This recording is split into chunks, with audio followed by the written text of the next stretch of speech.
Okay, cool. No. All right. So starting out with your presentation, that first example that you gave, we're talking about, retesting after an ad. And the very specific example, right, of Red Room 3D6, Mhm. um, Jack and I were talking about it, and for that one in particular, it seems like the ad calculation is wrong. And that pretty much is where we're at, where I suspect that some of the ad calculations are wrong in a lot of our tanks, and I'd like to be able to set up some sort of rule system to help, identify, hey, something's weird here. This is very off. Like our next test showed that it's really off, and I get that, if we test, a week apart, that isn't going to be a good, you know, time to try and see, oh, that's how accurate our test is. But if there was a way to try and set it up so that, hey, we noticed that you tested this the next day and it's not where it's supposed to be, if there was some way to throw up a flag, because otherwise we're just going to go through every single tank and try and see how accurate it is.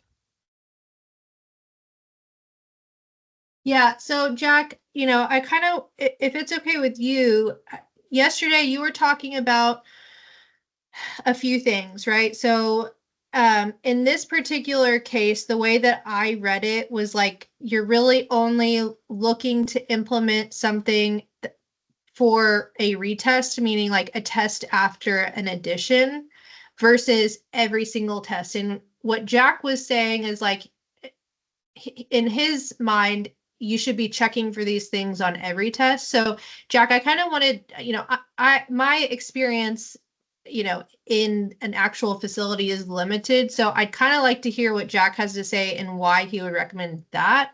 And then we can maybe just talk about what those two paths look like. Yeah, I guess uh, that would be a question back to you, Christopher. What, um, I mean, we can always be comparing a a result to the results previous test. Okay, what about it that makes it specifically a retest that you're looking for here? I suppose retest isn't quite the right term here. Mainly, I was looking for a logic for it. Say that we test a bath daily, um, Okay.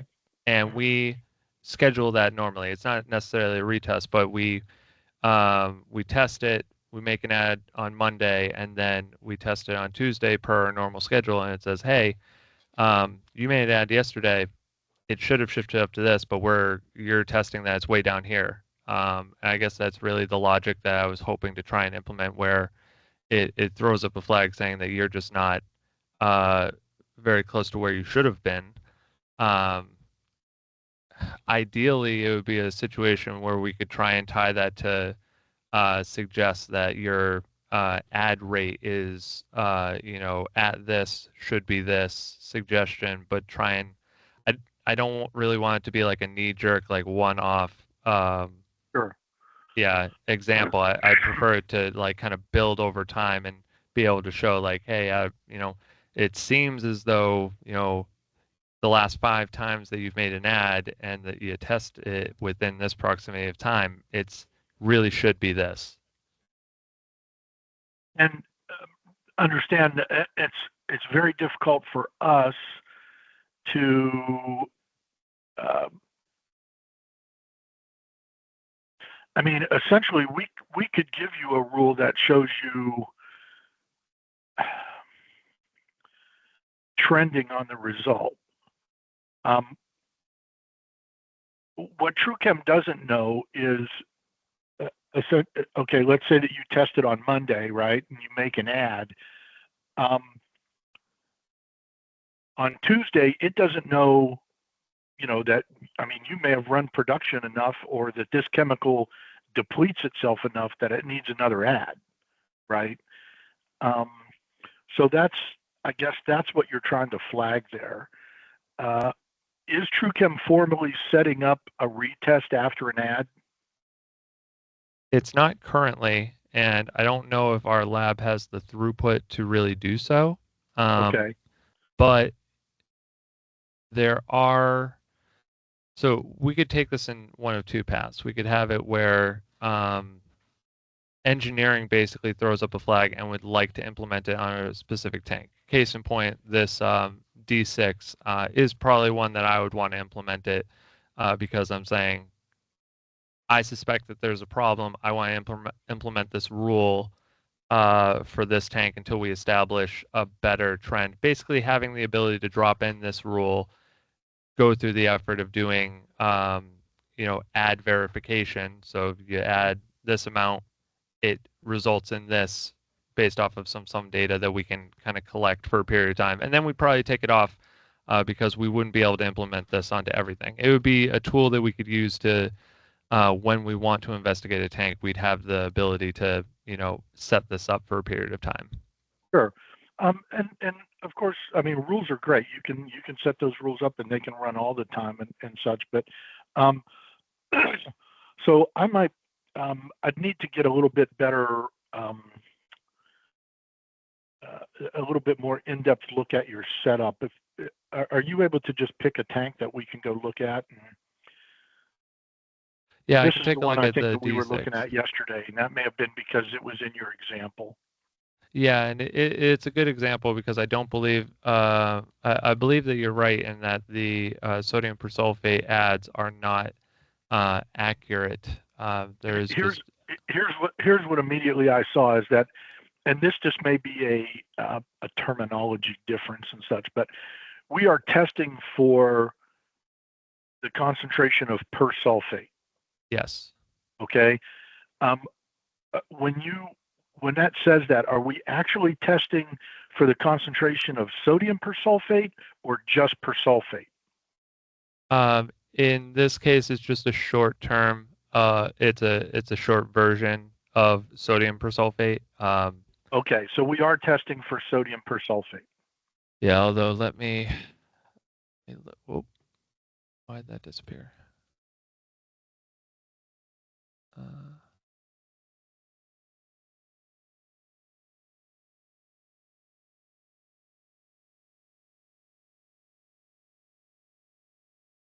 Try to click that button in the top right hand of the preview window. the top right hand. So that big gray box, there's like a little tiny button that looks like a magnifying glass over a piece of paper. No, go up, down. It says like super gray, the big gray window on your screen. Yeah, there you go. See what's happening there. It looked like it had come up there for a second. Yeah, briefly. I'll just switch over to a different tank real quick.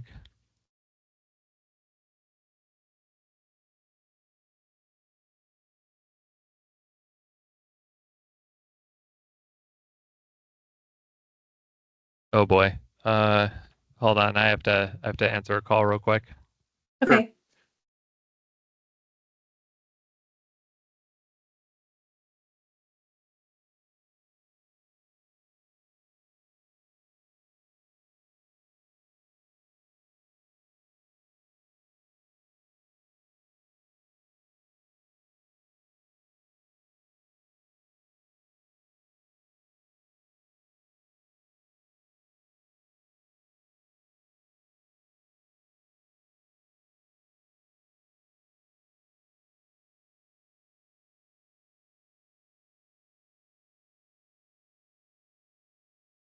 Hi, sorry for the delay there. Yeah, it popped up for a second and now it's just blanking out on me. Not 100% sure why. I'll just restart that. Oh, there was a issue with Times New Roman that it popped up with. Apparently it didn't have the font to look at it. Within the common fonts going. Huh. Yeah, right. I'm surprised that was problematic. That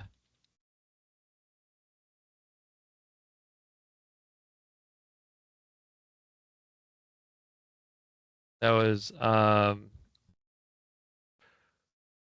Adobe though that was putting up a thing about it. There we go. Yes, so sodium persulfate content. Okay, so we are testing for the sodium persulfate content. And then is there a, is there any adjustment information in this document? Only the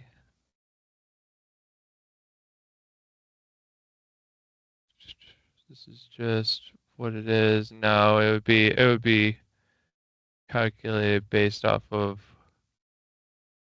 this is purely just here's Sure. the sample. We targeted 7. This is what we got. Although I could look into the TDS and see if there's anything there. That's usually where we would then set it up. Yeah, it makes sense. If we go take a look at the adjustment calculation makes better sense now.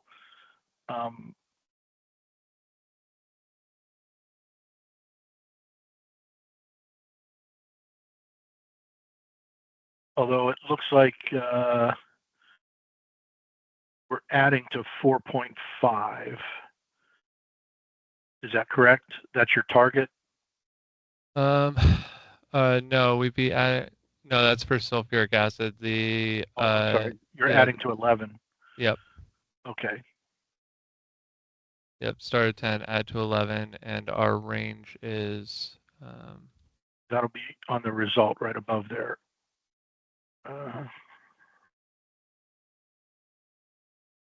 You'll have to double click that. Sorry. 12.6 yep. And lower of 8. Yep. Okay.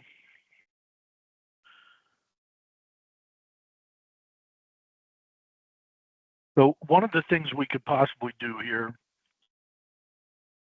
is, I think we started adding at 10. So you could use that third set of rules out there, or that third set of limits, I'm sorry, it's called user 2 right now. Okay. Oh, yep. Yep. And in this particular example, okay, we could put our start at value there. So we could enter a 10 in there. Okay, and you could put that in the upper one or the lower one. It's up to you. All right. And then we could create some rules that says, okay, if I test, 3 times in a row, or in your case, you want to make it 2 times in a row, okay, and this value is below my, and you can see there the RST.L02L, which is that it actually stands for lower other 2 limit, okay. If it's below that, then I want to get a message, okay. So I can see that means that I had 2 tests in a row or 3 tests in a row that were causing an ad, and I shouldn't have that. Okay, I need to go look at my ad situation. Yep. Okay, that's certainly one way that we can do that, and we can instantiate a rule. I can put some rules in place that would let you know if something is a retest. Okay, so you could tell if it is formally a retest in TrueChem. But a lot of times what happens is, especially things that you test daily, is you don't schedule a retest on those because you probably test them today. They may make the ad late in the afternoon or sometimes even on second shift, right? And then we know we're going to test it again tomorrow morning anyway. Yep. So that retest, and like you said, the lab may not have the capability to jump back and do another test, right? They're taking a look at that. So, but what we need to determine is, I guess, really, is our ad bringing us back to where we think it could be? Now, are you familiar with being able to view the graphs with the ads included? I believe so. So I guess based off of what I'm kind of hearing from you already, what I'd really want the number to be is not the targeted add to 10, but have it be, I guess actually the start at value. Yeah. Okay. So here's what I want you to do is go up to the options button, which is kind of above all the graphs, and say, show me the ads. It's the third button, the third box that's listed in there. Volume adjusted or Nope, there you go. Show ads. that It's actually, says hidden points. Oh, show ads. Gotcha. yeah. Okay. Hmm. Okay. So now what you'll see on the run chart is you're going to see our ads. Hmm. Okay. And that's actually good because it looks like it's showing us that our ads are bringing us back where we expect them to come. Yeah. And is there any logic? So, well, I I don't know mean, if that's is the it? case It's not actually. real. I Yes. feel like it's not. Like It the ads are, it's showing we went from here and it should have been to here, but it yeah. actually the next time it tested, which is 1 day away. So this is the 15th. This is the next day. We only ended up here. Well, and it looks like you are um, okay. I'm following you there. I'm Yeah. following you. In fact, I'm seeing almost a consistency through there, somewhat of a consistency of the tests after an ad. It looks like they've dropped roughly to the just over 9 range, right? Um, oh, Go to yeah. Mm, So they yeah. happen, yeah, so they happen to test. Well, in this case, it was we were at 8. They tested the adjustment should have been to that, but it ended up being to that, which is good. That is the same day. that one actually looks okay. Yeah, that looks good. Then you have an instance of here where it's this is the 11th and this is the 12th. So this is the 11th. We were supposed to go up here, and the next day we're actually below that. Granted, it does matter with how much we're sending through, so that could be a It could, factor. Yeah. right? But it's if I wish that there was some way that I could include any sort of knowledge about how much we're sending through, like rough number of sheets documented that we And had going you through can there. collect that in TrueChem.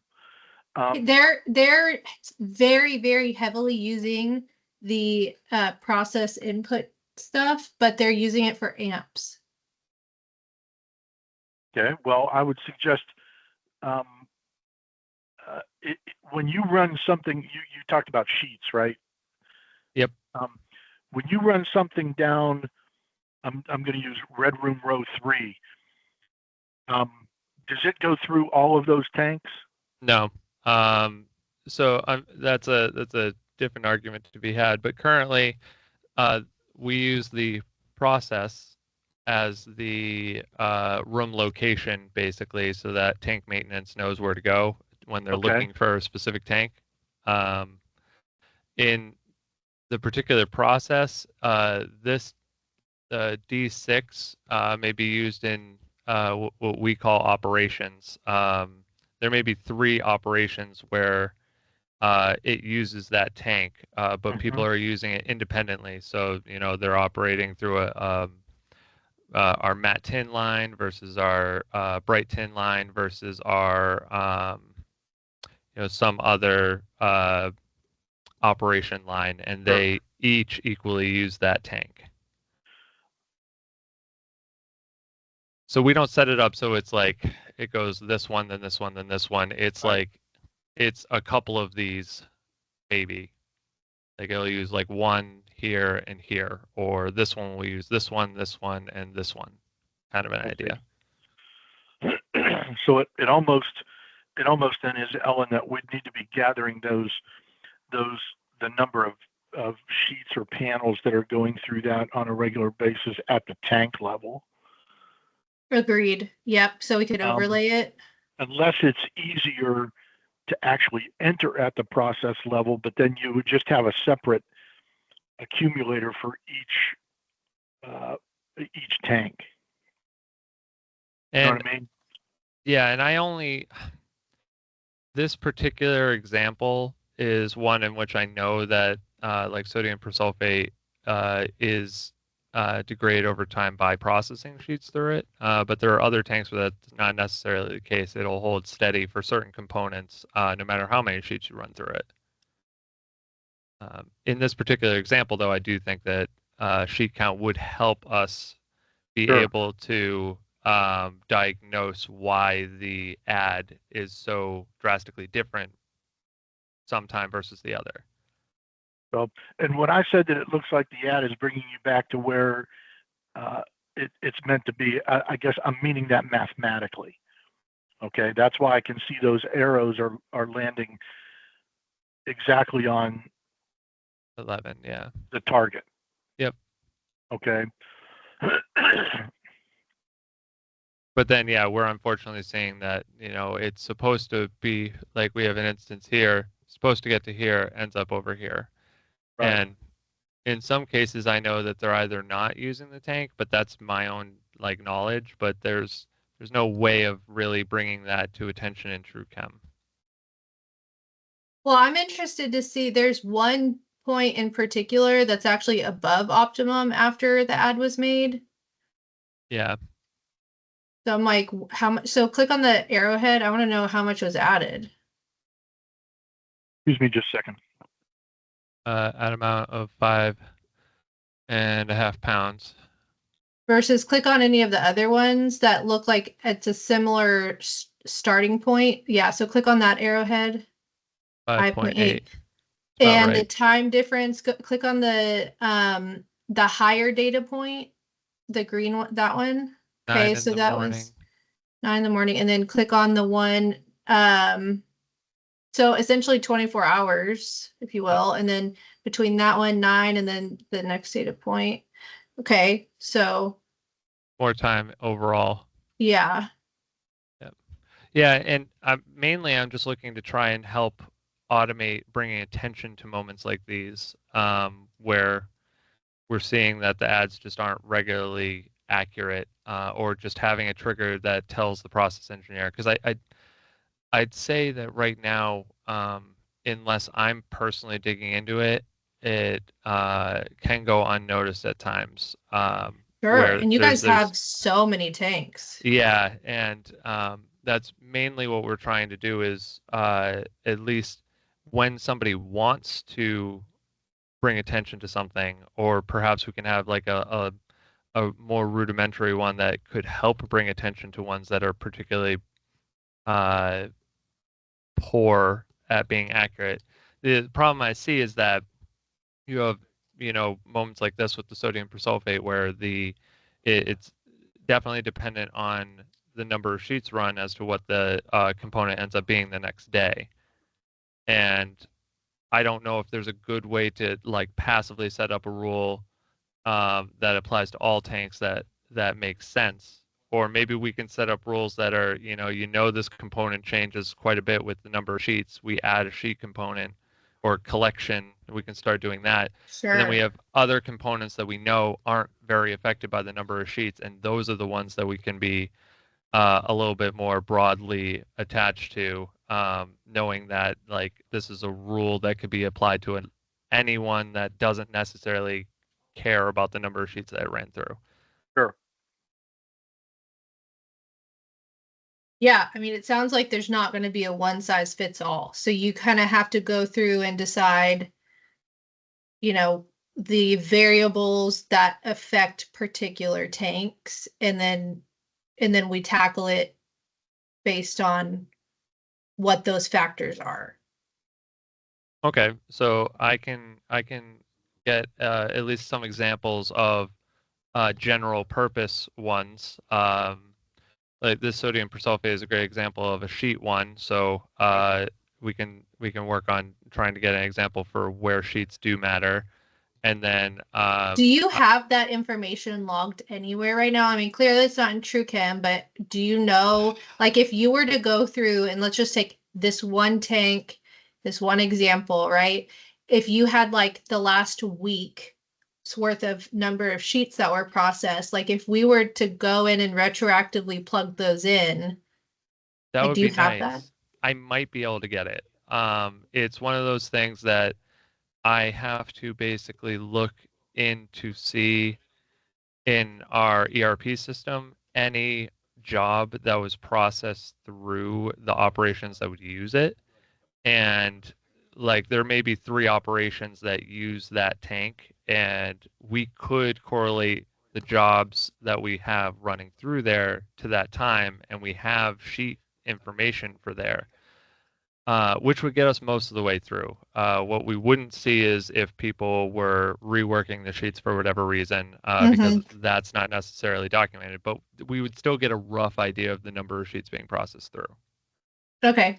Yeah, I mean, I think that at least, and I don't know, Jack, this is just me talking, so you have more experience than I do. I feel like it would, if you pick this one example and do it for a period of time where you're seeing these dips, and then we can actually see, like, especially when you're looking at the one that's like fairly, we were talking about it spiked up a little bit high above the optimum just a little bit. So like it looks like the dip there wasn't nearly as significant. So I'd love to see if like the number of panels run between whatever the 9th and the 12th was less than, you know, the next week's worth, right? Because like if we're consistently seeing one thing, and then also like if you see again on the 25th or whatever, that data point also looks really close to the arrowhead. June 25th, sorry. Um, it's like it's pretty spot on where it should be. So like half right in the middle, pretty much. Yeah. Oh, yep. That one, and then go to the left, like 4 arrowheads. Oh, Uh, over yeah. that Yep, one, yep, that yep. one. So like I'd love to see with that one, like, okay, that looks really pretty good. So like the number of panels between on that 24-hour period versus those other ones, I'm like super interested to see if it's in general the same number of panels. Like I wouldn't know exactly what else would be causing it. Here's a random thought. Would we be able to set up some sort of trigger where, because like it appears as though the time delay between when we're testing and when we actually get the follow-up test is adding in this variable of how many sheets have been processed since then, which I suspect like every time we get into any particular example, there's going to be something like amp hours, or some other complexity variable that's going to be added into it. Is there a way to trigger it where we could have like a request to like test something, make an ad, and then have the request for another sample to be pulled immediately afterwards, or like wait 10 minutes or something like that, pull a sample so that we minimize, like we try and automate as much as possible the request to pull another sample, have it tested when we want to, um, rather than having it be automated where it's all the time. 100%, yes. So Okay. I can show you that in my TrueChem. Since you won't, or actually we can just walk through it. You don't have to add it in. And that's one that you would want to do in system setup. Because you could apply it anywhere you would like to. It doesn't have to be for everything, right? So if you click the button that's like a computer and gear up at the top, um, right to, okay, type in admin and then type in EEBA55. And okay, go to the rules tab, far right hand side. And then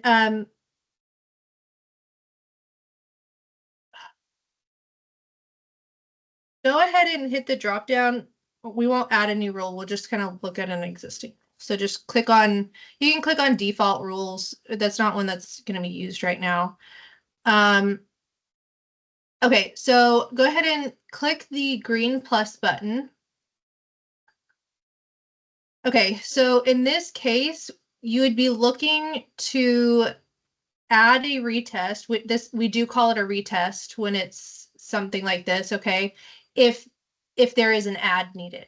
Okay, so in this case, the top section is saying if the result, which in this case, the result is the adjustment amount. And then under the is section, you would say is greater than 0.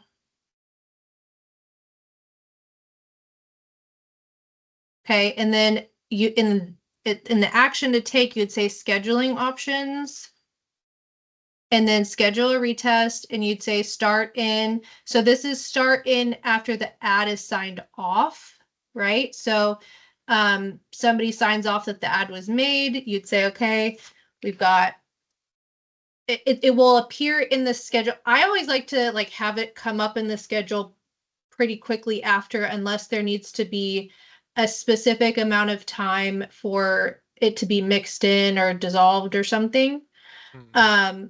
But otherwise, just, make the lab know it needs to be done. Yeah. So if you were to put, 15 minutes, let's say that they signed off the ad at noon, it would first come on the schedule at 12:15, and then at 12:15, the allotted time kicks in. So then you'd get to say, we need to do it before, the end of the day, or at least before it comes on the schedule again. So like, you kind of have to take into account if it's a daily test, then you probably shouldn't give more than 12 hours to do it, right? Depending on what time of day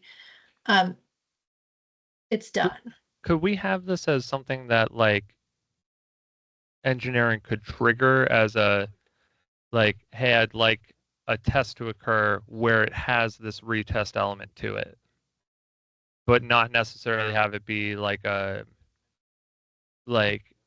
rule set where if it's out of this certain amount, retest, because I think that's where we get into trouble with the throughput of the lab is just not enough to handle it being an automated thing. But if it's a per request thing, they would be able to handle it. Well, who would know to request it?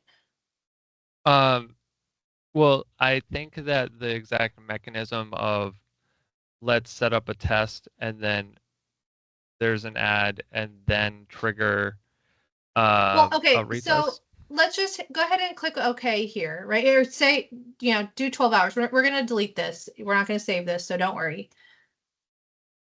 Right? So this is kind of you get to choose where it would take effect. It could be on one chemical in one tank, right?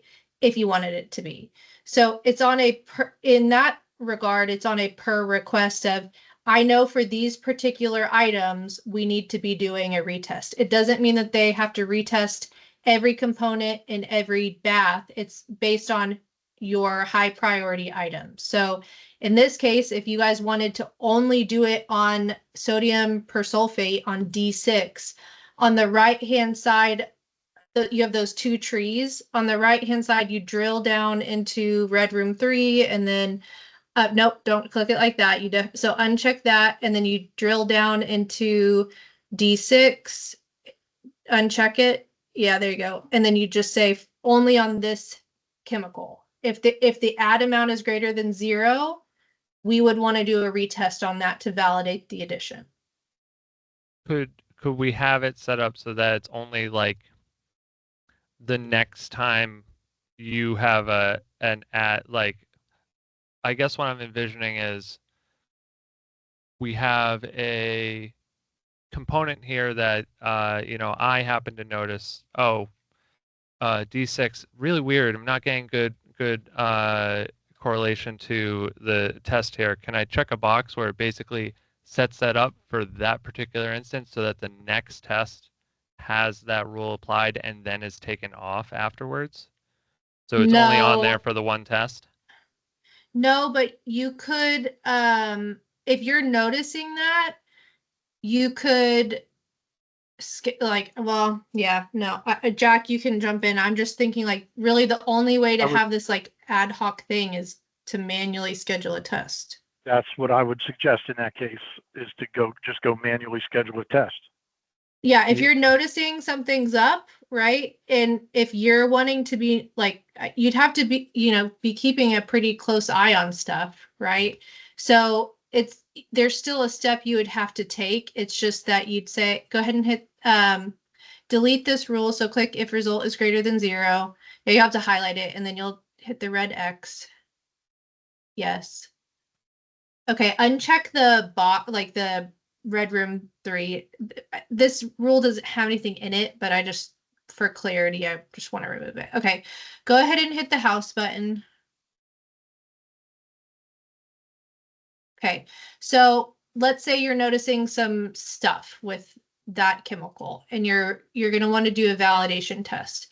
I would probably set up, if you're not actively looking at this all the time and there's items that you're really needing to keep a close eye on, then maybe you have it notify you anytime ads are called for that chemical. And if you're like, oh, I definitely want them to do a retest today for that, then you could come into the schedule because the ad is going to be generated after the test is done, right? So what you would do is you'd go into the clock and calendar button. Okay. And I actually would probably first double check to see if the ad has been signed off, right? So you'd say, okay, I know the ad was called for, but did they make it? Right. So Yep. you'd first look in the ad slip log. So that's the little beaker pouring out water. You say, okay, was the ad made for this tank? Mm-hmm. If it was, then you can go ahead and schedule the retest. So you'd hit the green plus button. Yeah, right there. And it brings up your tree and you can go ahead and scroll down on your tree and then you choose whatever test you would like to schedule for retesting. I'm wondering if I have I don't think I have access to this normally. Well, do you want to check and see? We can log out the system admin. Yeah, if you don't mind, if this is something I can do, then this is a recourse that I would like to be able to do sometimes. Yeah, so go ahead and log in. Okay, and then, sorry, you said it was... Clock and calendar, that one, yep. I do have access, that's good. So the green plus button, the only reason you wouldn't have access is because it's not like it's a newer feature. And so it really shouldn't be one that is locked down as tightly as it is right now. I think when we gave you guys this database, so overall, I think most people are not going to have the rights to this, but that doesn't mean that you shouldn't. So Yeah. definitely talk to them about that. Yeah, that's one that at least having the ability to do it, because right now we just do it like an email request to retest, which can happen sometimes. Okay, so what I'll do really quick is just show you on my end since I'll like actually initiate one, I'm going to share my screen for a second. And then since, you don't want to actually do that. What do I want to do? Let's go ahead and I'm going to reset the schedules really quick.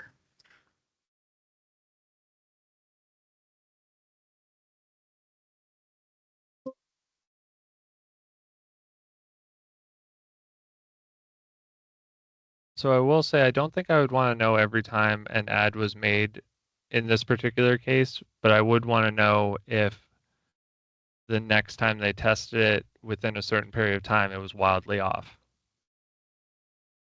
Mm-hmm. I'm going to go do this test and call for an ad. So in theory, right, an ad is needed.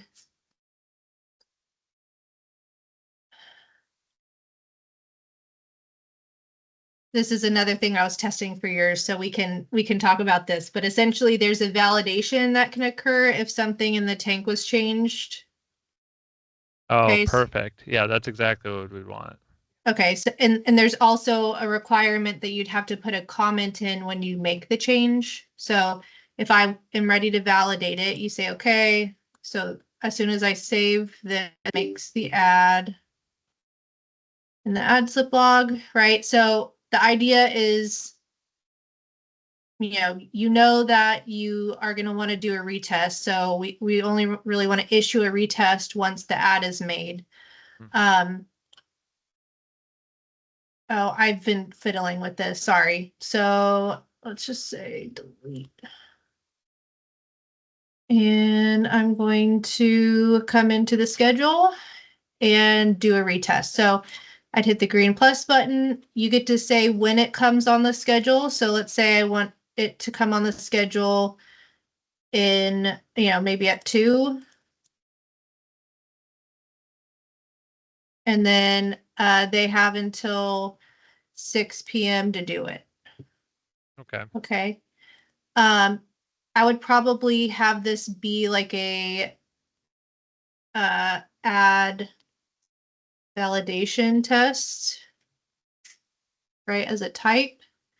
And you could put a reason why if you wanted to, if they needed to know that, but essentially then you're going to be, drilling in, and you get to say, I just want to test for this one component or all of the components in that tank, or you could select multiple things at the same time.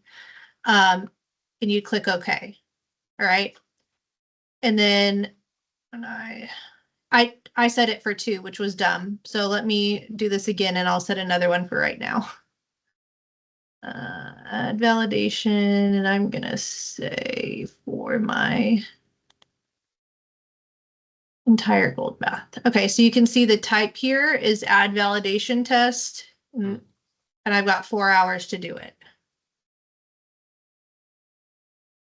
Okay, I think that solves at least the off chance or the want to potentially do it for ones that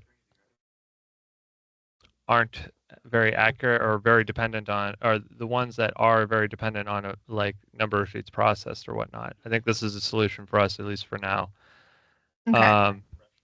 For the instances of ones that really shouldn't be affected by it, is there a way to have it logic the ability of like, hey, the last time we tested, it was wildly off, or we tested it and it was at this number, and the next time we tested it, it was way up here. The ad should not have brought it up to that high? Is there a way of having that sort of trigger notification saying like So that's irregular where test? Jack was saying using the third set of limits is really going to be helpful.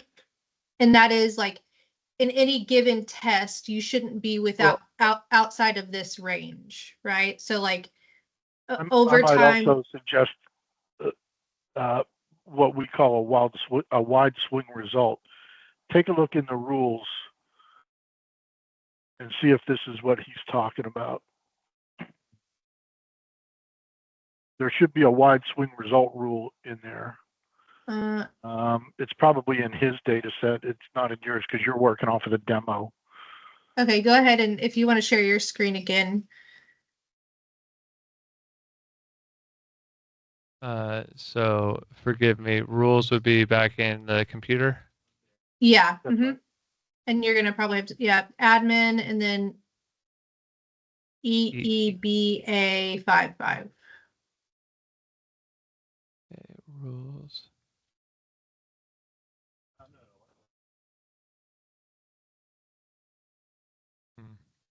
So what this is doing is this is looking at, of course, any result that you apply this to, all right?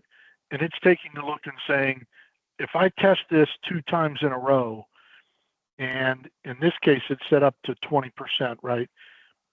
If the second test is plus or minus 20% of the first test, and it continues to roll on, right? So if any 2 tests are outside of, if any test is outside of plus or minus 20% of the previous test for that value, then it will alert you.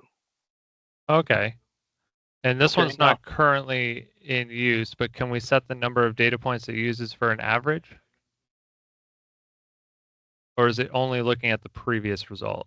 Right now, it's only looking at the previous result. Yeah, my biggest worry is that the previous result was just an erroneous number that was, like the last one was for whatever reason really low. Don't know why. Somebody saved it when they shouldn't have. and then it looks back. Not that I think that it's going to happen, but I know that at times that happens where I would, like, looking at the graph, I know, oh, okay, if I average out 5 of the last readings, that goes away. It's not close to what it should have been, but they had one bad result that someone unfortunately saved for a reason that they really shouldn't have. Well, do you ever correct those bad results? I would like to say they do, but I have found instances where that was not the case. Okay. Yep. Which is obviously we don't want them to keep it that way, but sometimes there's not necessarily the correct follow-up to audit the results that are going through. If the operator at the time, basically we hold it to the operator at the time to see, oh, my result is that's a weird one. I shouldn't save that. Ideally, we could set up a prompt saying, hey, that's a weird result, and that would help them. But I mean, at times that currently I don't believe there's anything in the system to do that. Here's one thing that, and we're happy to help you do anything that you want. Okay. Here's only one thing that throws a red flag up for me with that is that, let's say that we average 5 results. Okay. That bad result that's in there is going to affect 5 different tests until it rolls off the most previous, until it rolls off out of the last 5. Yes, but it would be less impactful. It would still be less impactful than if you had it where it tries to make a major change because it's the only thing being factored in.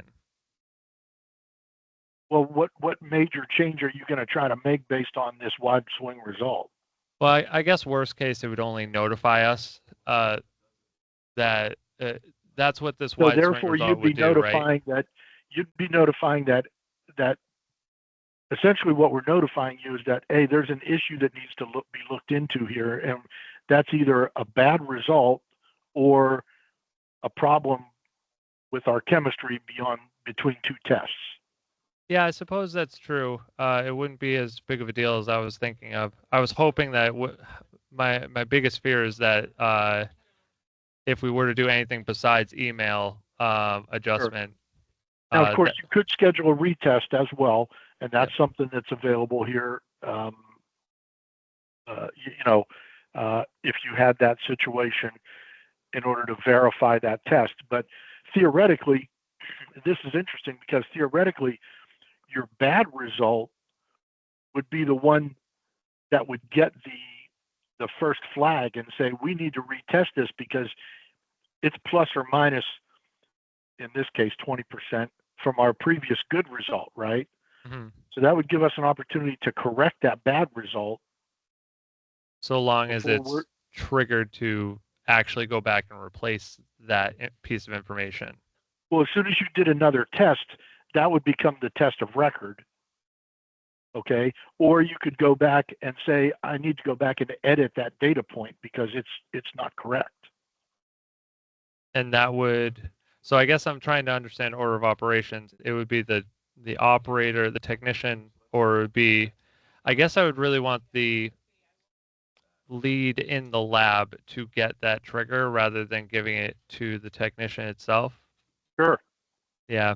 Because otherwise they're just going to change the number to not, they may or may not change it. Promise me they wouldn't do that. Yeah, I hope not. But if they had the expectation of going back and changing the data, I don't know if they have the permissions to do so. I would think that they would. But if they do have to change the previous data point, they may or may not remember that that's a thing. And if we drive it to the lead, there's at least a little bit more of a ownership of that we can, drive sure, to. You could send that email to the lead.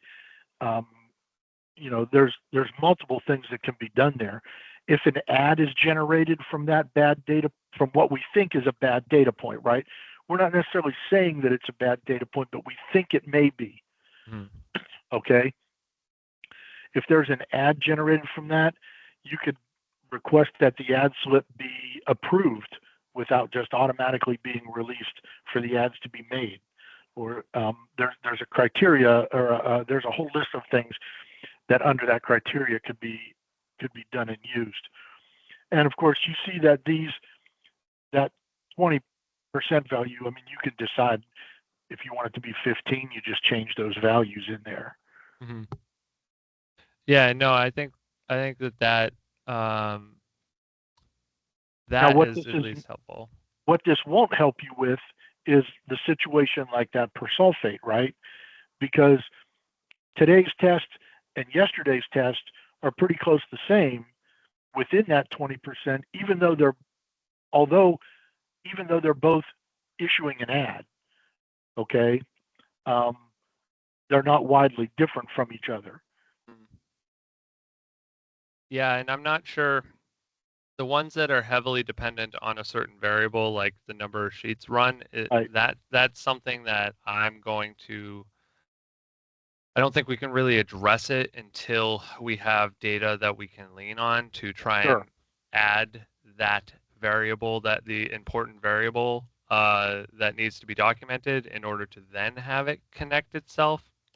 But for the instances where there are component examples that I know, like the tin concentration of our tin baths, because they're soluble anodes, they're never going to be, they should always be effectively close to the same thing.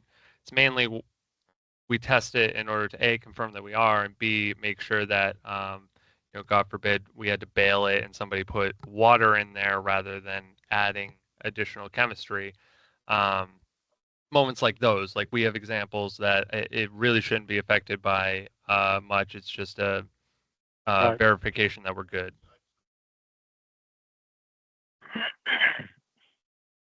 But it seems as though this wide swing rule set that makes sense to me in terms of setting up emails from there. I'm assuming we jump in and then trigger email, or what you said earlier. I like the idea of it where you have a approval of an ad if it's erroneous, if it's wildly off of what it should have been. I think having that as a setup would be beneficial if it triggers to the process owner. So we can walk you through that. Ellen, do you want to walk him through that? Yeah, so once you decide if that's going to be what you want to use, you would double click on that. Yeah, double click on it. Yeah, there you go. So it's actually set up already. You would just need to scroll down. Actually, scroll up. I apologize. So protection, require approval for ad slip. Okay. So you would check that. And actually, so this totally up to you. This rule is currently not in use, so it is not applied anywhere and would not affect anything. So if you wanted to, you could leave these settings turned on so that if and when you decide to use this rule, it would be ready. So why was this originally here? Was someone else trying to get this rule added in? It's included, like when we Okay. give you the database. That's a rule set that we put in because it helps. I've used that a lot in training whenever I'm teaching new customers, and so I put that rule set in there as an example. There's a handful of rule sets that were in there whenever your system was first set up, and that was one of them.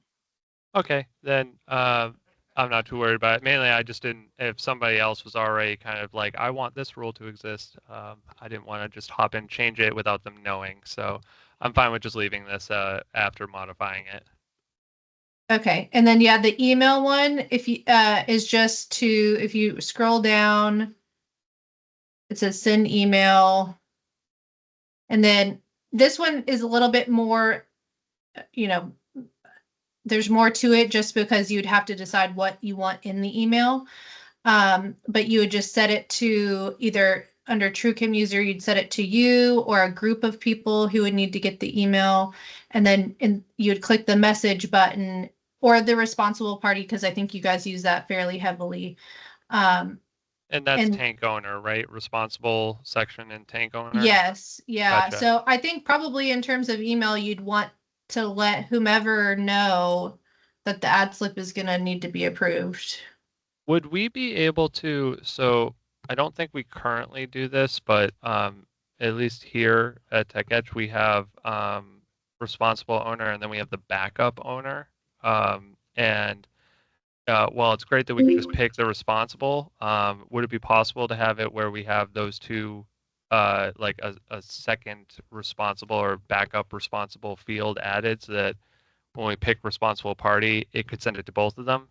Because if somebody's out, they wouldn't necessarily direct it. The email would just sit there, and nobody would know about it. I think you'd have to create user groups that would set, all the possible combinations for, that you'd want to assign responsible party. Instead of at the tank owner, where you set who's responsible, you would assign it to that group instead of just one person.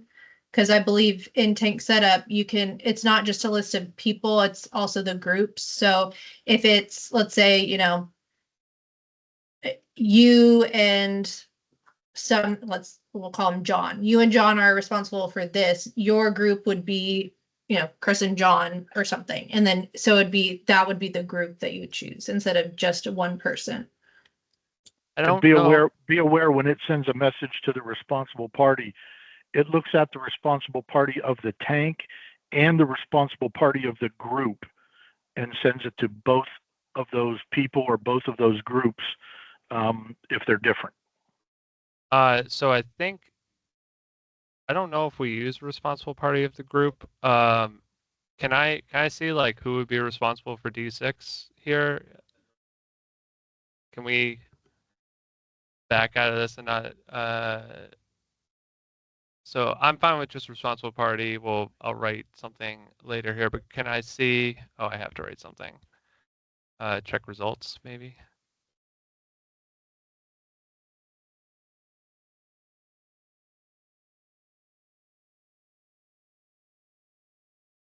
I don't have.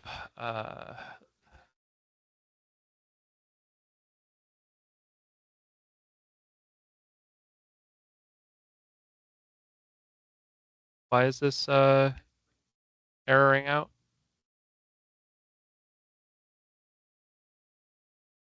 Hit that message button again.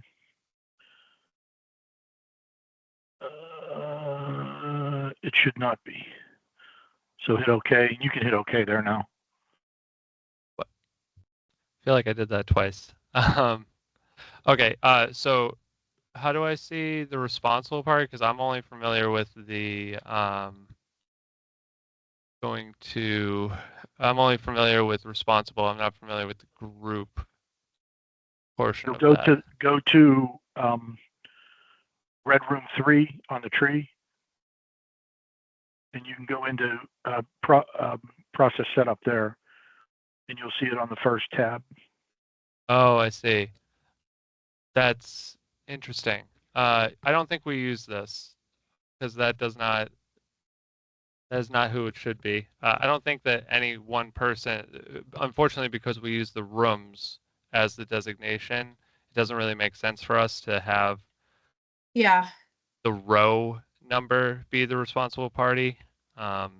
We do it by tank, to be honest.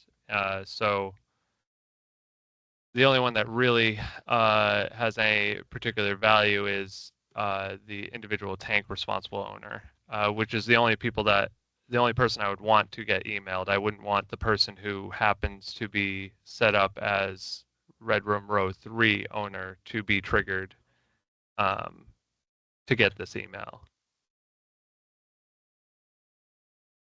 Okay. Is that, so it would take both, right? So like you don't have to set one at the group level. So red room row 3, you could just set it at the tank level and it would just take the tank level. So as long as red room row 3 doesn't have a responsible party set, then they won't receive an email.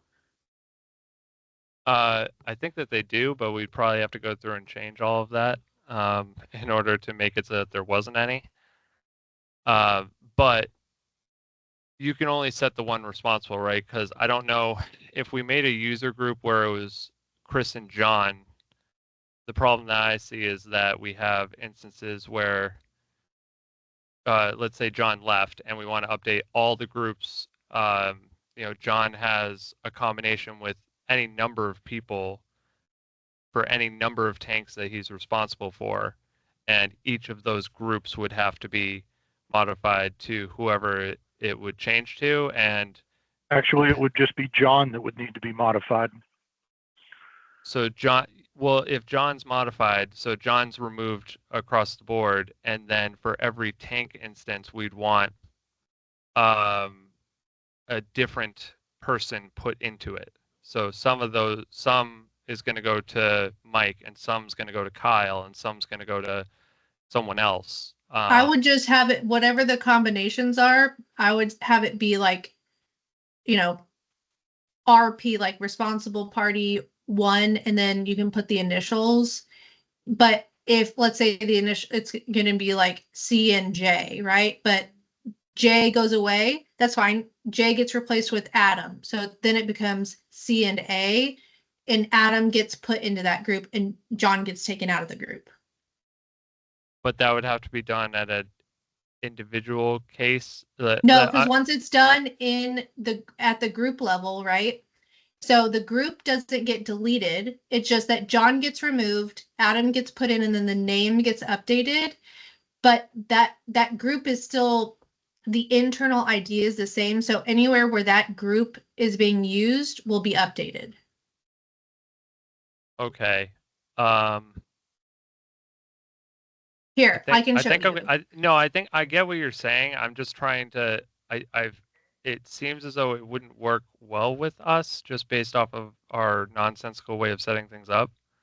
But let me think on that for now. I don't want to like totally drag us through on that particular point because we have other examples to go through. But I will have to revisit that.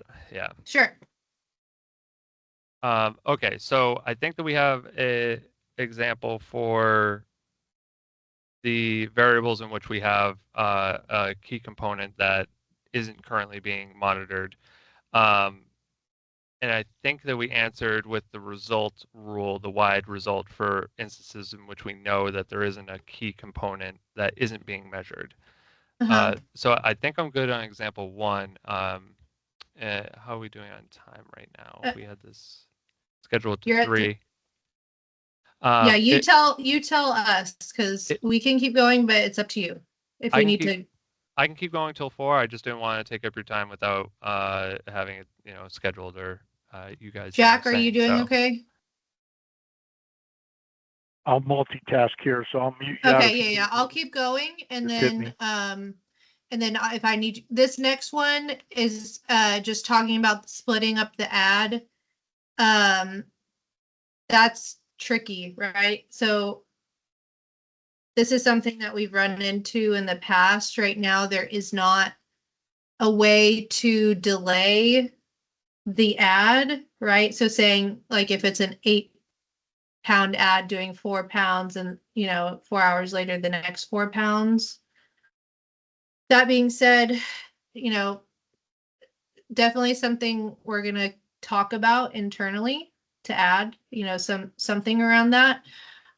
So I'll keep you in the loop with that. That being said, the next piece that you kind of touched on was the instructions on how to make the ad and like what's included on the ad slip.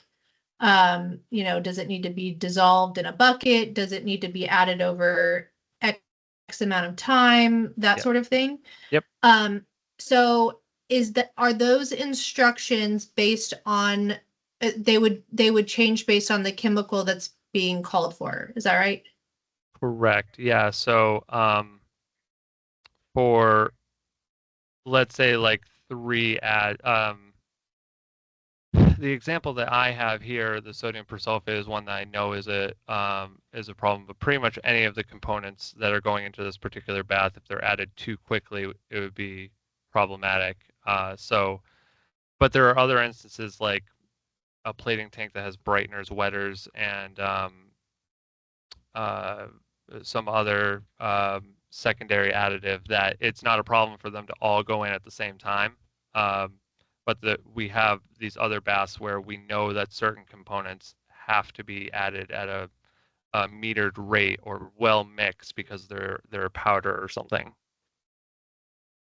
Yeah, so there is a way to do that. Jack, remind me, you do it a library item and then a rule, right? So like for each set of instructions, you would create a library and then you do the rule referencing that library item. I would do a library item because it allows it to be reused. Yeah. I love library items and everything because even if I think I'm going to use a set of instructions one time, there's a good chance I'm going to use them again. And if I ever use them one time, it's, no loss. They're all in one particular place to be edited. So yes, I would use a library item and I would use a rule. Which one would you use? Text or HTML page? I would use probably just plain text because it's going to go onto the ad slip. Which is what I want for this case. Yes. Now you can use HTML snippets if you want to get fancy with it. But in this case, I'd just use a block of text and it would show up on the ad slip. Now, what you may want to do is a twofold message would be, let's say that I have to add sulfuric, okay? Next to sulfuric in the rule, I would say print with the item, see notes below, okay, or see the notes section of this ad slip for instructions or something like that, and then I'd put those instructions in the notes section. It's too much to put over with the item, but it shows that there's something about that item that I need to look at the other section. That's just my personal preference. But we're gonna see if I can do that. Because I know what you're talking about and I remember learning about that, but I can't remember all the places that you do that. So let's see if I can remember it. But essentially, you put in whatever instructions you want that would be used in particular cases, right? So this is add instruction and it's number 16 in my library, okay? And let's say, it's a particular chemical that we want to use that for. So I'd go and set up a rule. And this would be for, chemical X add instructions. Okay. And we would say if the result is greater than 0, then we're going to print a message on the ad slip. Okay. So you'd create 2, right? You'd say you create 2 rules. It'd first be in the comment section, you would say, see notes section. Is that what you're saying, Jack? No, it would be print with the item that you would say custom text, see notes section. Okay, then we would say, okay, oh, this one needs to be, and then you'd add the same thing again. In this case, I would just say if 1 equals 1.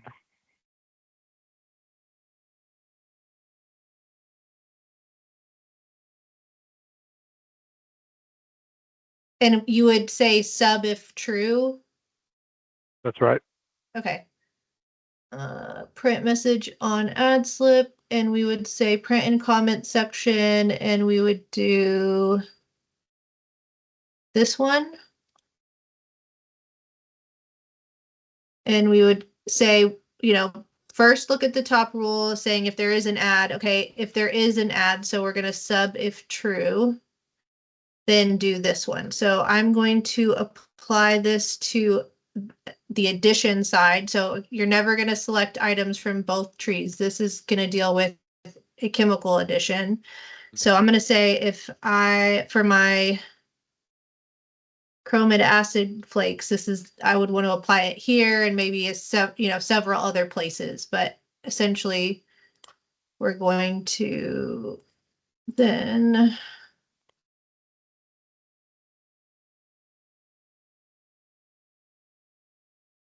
I'm going to hit preview, and you can see here in the notes, it says see notes section, and then it tells me here what to do.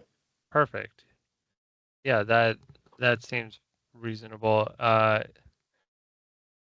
There's going to be a lot of rules. I'm worried that there's going to just be a sea of rules for every instance because we have a lot of tribal knowledge of how to add stuff because it wasn't added into TrueChem originally. But it seems like this method's going to make a whole bunch of rules for people to sift through. Yeah. That's one of the beauties of TrueChem is you're capturing that tribal knowledge, and A, not only are you documenting it, but B, you are making sure that it's going to be consistently administered across whoever's making the ad, whoever's doing the test, and whatever, because that tribal knowledge is what gives TechEtch its secret sauce, right? I mean, that's what one of the things that delineates you from anybody else that does what you do. Is there any way to guarantee that something has been done? I mean, we write the comment in that it's that way, but is there any way to? I suppose you guys don't even get down to that granularity. Well, but here, I mean, obviously, when somebody signs off that ad slip, yeah, they're willing to, I mean, they're putting their name on the line that I did this in this way. Okay. This goes back to an age-old problem that has always been brought up and discussed ever since I started in computer science, and that is, how can you definitively know that the person, now mind you, back when I was in college, I think a can of Coke cost $0.25, okay, out of the soda machine. So how can you be sure that the person that put the quarter in the soda machine is the one that got the Coke out the bottom, okay? And to a certain degree, there's a human factor in there, and you can't guarantee everything, right? So, I mean, in a way, that's kind of what you're asking. Is there any way for us to guarantee that that person actually did what they signed off and said that they did? And, you may get away with something once, you may get away with something twice, but if it becomes habitual, it's going to come through in the data. You're going to see that, right? The same person consistently says that they've made the ad in this particular way, but every time that we test afterwards, we're not getting our expected results. Well, I think, unfortunately, there are instances like the case of this persulfate, the original example I was bringing up. If somebody isn't doing this, what ends up happening is our etch rate, which we don't monitor in TrueChem, has a delayed reaction. So, instead of it being this nice ramp, we have it where it's flat, and then all of a sudden it just jumps up. And if we're not capturing that, which we don't, unfortunately, I'm sure it's happening more on the operator who's using the machine side of it, where they see it. They deal with the fact that it's not being done, but there's no audit for it, strictly speaking. I see.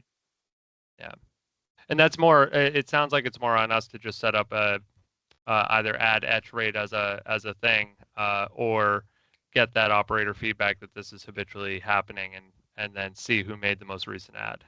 Sure. Yep. So, okay, that seems like a very straightforward way of doing the tribal knowledge portion of it. It does unfortunately seem like it's going to take a little bit of time to get everything in there, but at least it's an option that we have that addresses the problem at hand. Right. So the Okay. 15-pound add, though, is not something that we can really do in any capacity. Is that like the splitting up of it? Because right now, what we're physically doing is deleting an add and then creating another add. So the way that they physically do it right now is, let's say it's a 30-pound add on the persulfate machine. They will modify the number, drop it to half of whatever it says, and then create a new add later that also is the half for some later portion of time. But they have to physically create a add instance when they're doing it. Yeah, as of right now, I think that's the only way that you can. That's kind of the workaround. I was talking to Jack yesterday. There are other places in the software that there's like for example, in the inventory, if you're receiving in an item that you had a requisition for and you only receive in half, there's like a prompt that pops up that says like, do you want to leave the remaining outstanding? That's what I'm thinking of. I'm like, oh, that'd be great if like you could say, only issue half now and then half later or whatever. But I that's not the way it works right now. It's something we'd have to discuss with our CTO to see if it's something we want to add to the list of things to do. Okay, we'll leave it at that then. Okay. So the whole skipped schedule thing, right? Jack and I were both surprised that send an email to is not an option on that in system setup right now. So that's also something we're going to discuss. So right now, in terms of when an item is skipped, your options, I think you guys have them checked, which is good. System setup, let's see, exit without saving, yes. Schedule tab. Okay, you'd say, okay, require a reason. Okay, show it as a schedule comment. So I don't know if you guys have that one checked. Right now, it looks like you do have log event. So you can see anytime an item has been skipped in the event log, but we don't have, send an email to. So like right here, this is the option we're looking for is that notification. So we're going to have to talk about that internally. So right now, you would have to look in the software to see if items are being skipped. You do also have the ability to not allow them to be skipped, right? So if there are particular items that should not, the end user should not be skipping them, let's say, we always say 80-20. What you're doing here in system setup should apply to hopefully around 80% of what is going on in your system. But let's say you have a particular test that nobody should be skipping. Tank setup. Oh, I know. Email, I get it. In tank setup, you could veer from those system settings. Let's say this test, I'm not going to let them skip it. Okay.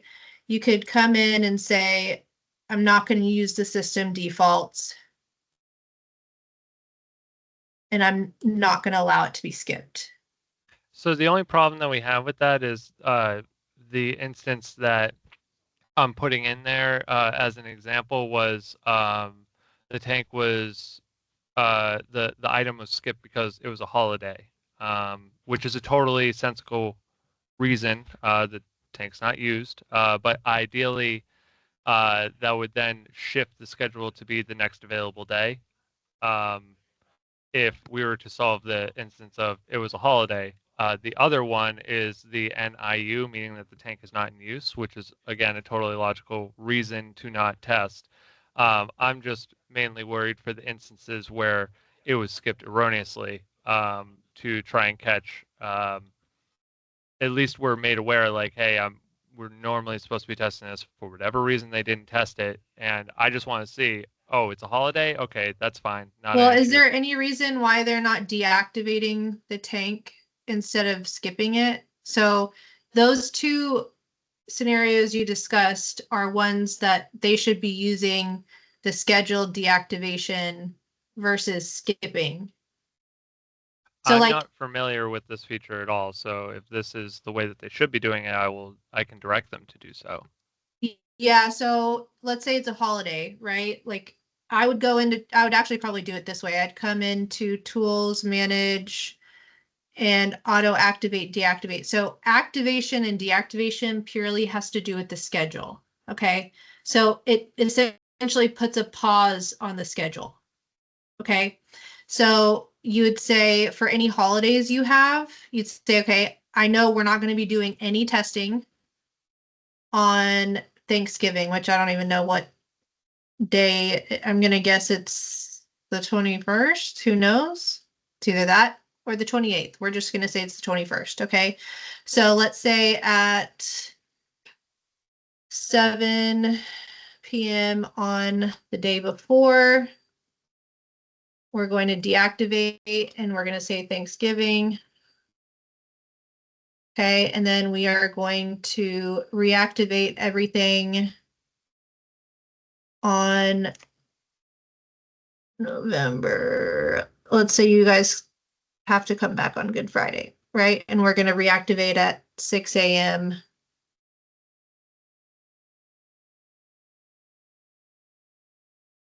back from.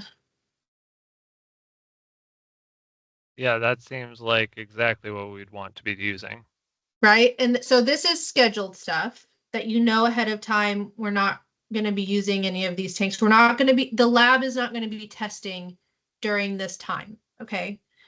So you would say, okay, that's how we're going to handle that.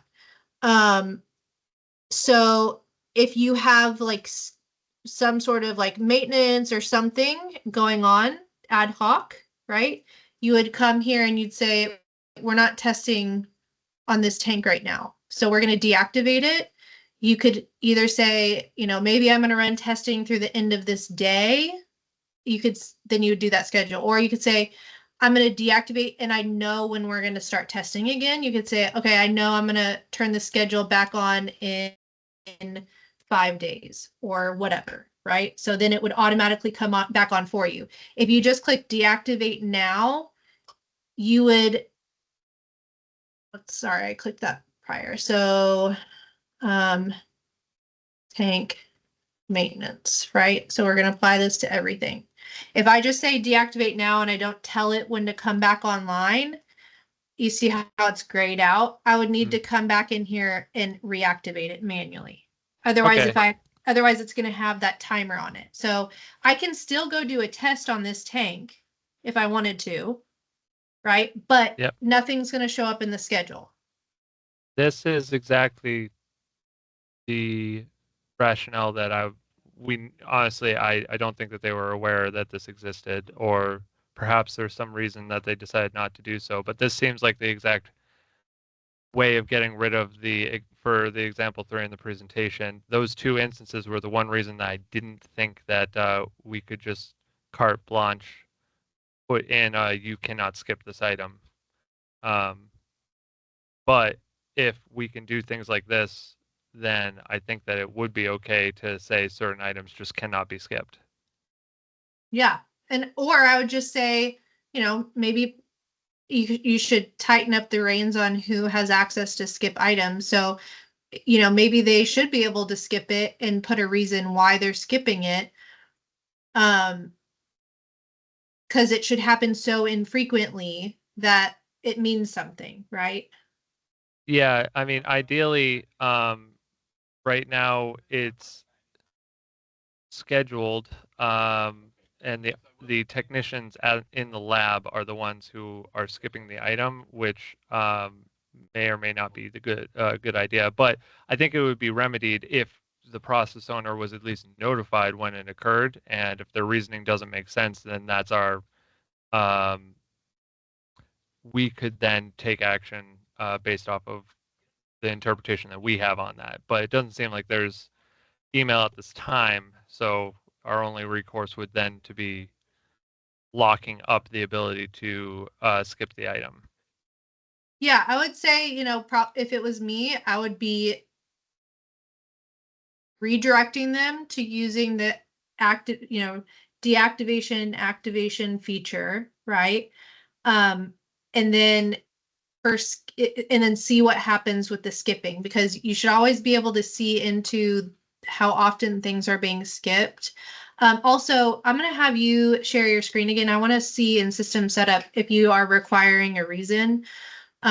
We are. Okay, That good. that in the presentation that I have, well, I don't know if it strictly speaking requires it, but in the presentation example that I had, every instance that I could see of a scheduled item skip had some notes attached to it that stated roughly why that was the Like case. holiday. Yeah. Yeah. Which if we get rid of the not in use and holidays by making use of this activate and deactivate, then I think that solves the majority of the erroneous reasons that they're doing it. And then the process owner still isn't being notified at this point, but I'm going to have to coordinate with our lab supervisor as to what we want to do, because if those two reasons are taken off, I think that as long as it's just the lab supervisor that's doing it, maybe that's something that we could do where they can have some sort of justification added in and have it relayed to us somehow. I just don't know Like, if we can will you strictly have click it be on us. will you click on the little black book? And can you change that date range just and then you'll say last week in that drop down, the predefined.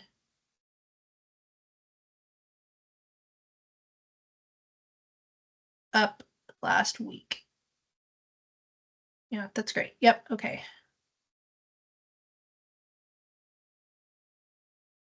Okay, so that's a lot of items. Yeah. Go ahead and grab you see the column header event type, drag and Yeah. drop that just slightly into that dark gray where it says, yep, drag there. Okay. And then hit the big minus sign on the far right hand side. Big one. Okay. There you go. Schedule override. Not on schedule. So okay, and then actually hit the wrench and screwdriver and say show grouped row counts. Okay, so 37 items since the 14th were skipped. And a lot of these are for not in use. Okay, yeah, so we need to be using the deactivate because they're just going to continue to skip them.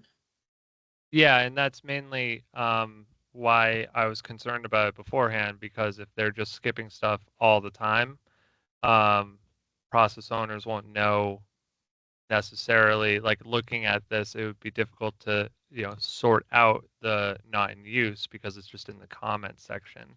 Yeah.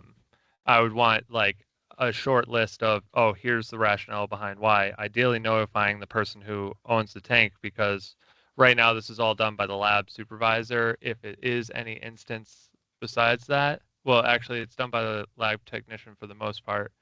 But unless the process owner is looking at this, we just aren't aware of it. Uh-huh. Okay, I'm going to share again. For it.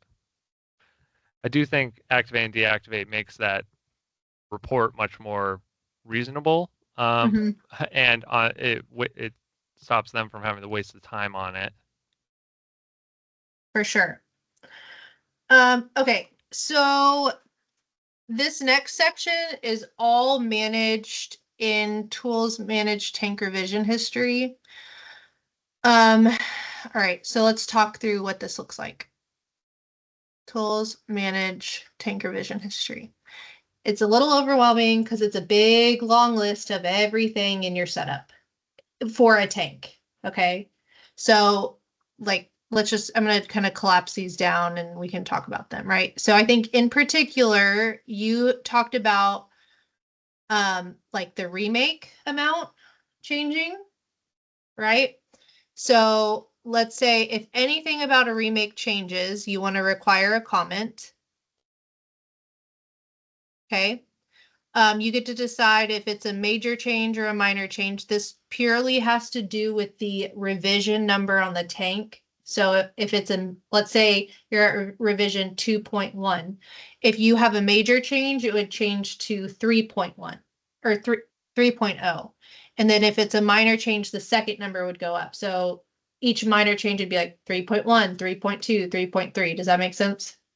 Yes, though I don't even know where to look up what our tank revision number is. That's in this general tab, like where you looked for a responsible party. Bottom right-hand corner is the revision. Revision number 2.1 right now for this particular one.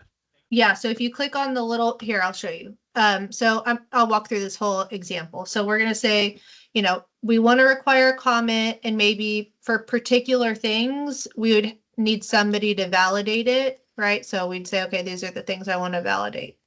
So that's all for remake. And then you also said, if a chemical is changed, same kind of thing. We want to require a comment for any changes. Okay, so then you'd say, okay, also I want to require validation. And when you say require validation, what does that trigger? So it just means that when you're going to do a test for the first time, it lets the user know that a change was made to this tank, and they need to click OK and say, hey, yeah, we're good with this change. We know that something is different about this tank. So if you say, okay, right, let's go and make a change here. So I'm going to go and change a makeup amount, right?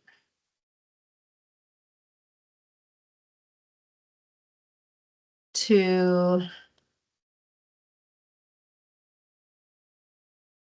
okay. First of all, when I try to save that, right, so I hit the home button to get out, it's letting me know, like, I have to say what I did. Okay, so. Can you require that it can't be a blank space? I think in this particular case, it has to have text in it. Okay. So, Chris sent new makeup instructions for us, right? Who knows what? So we'll say, okay.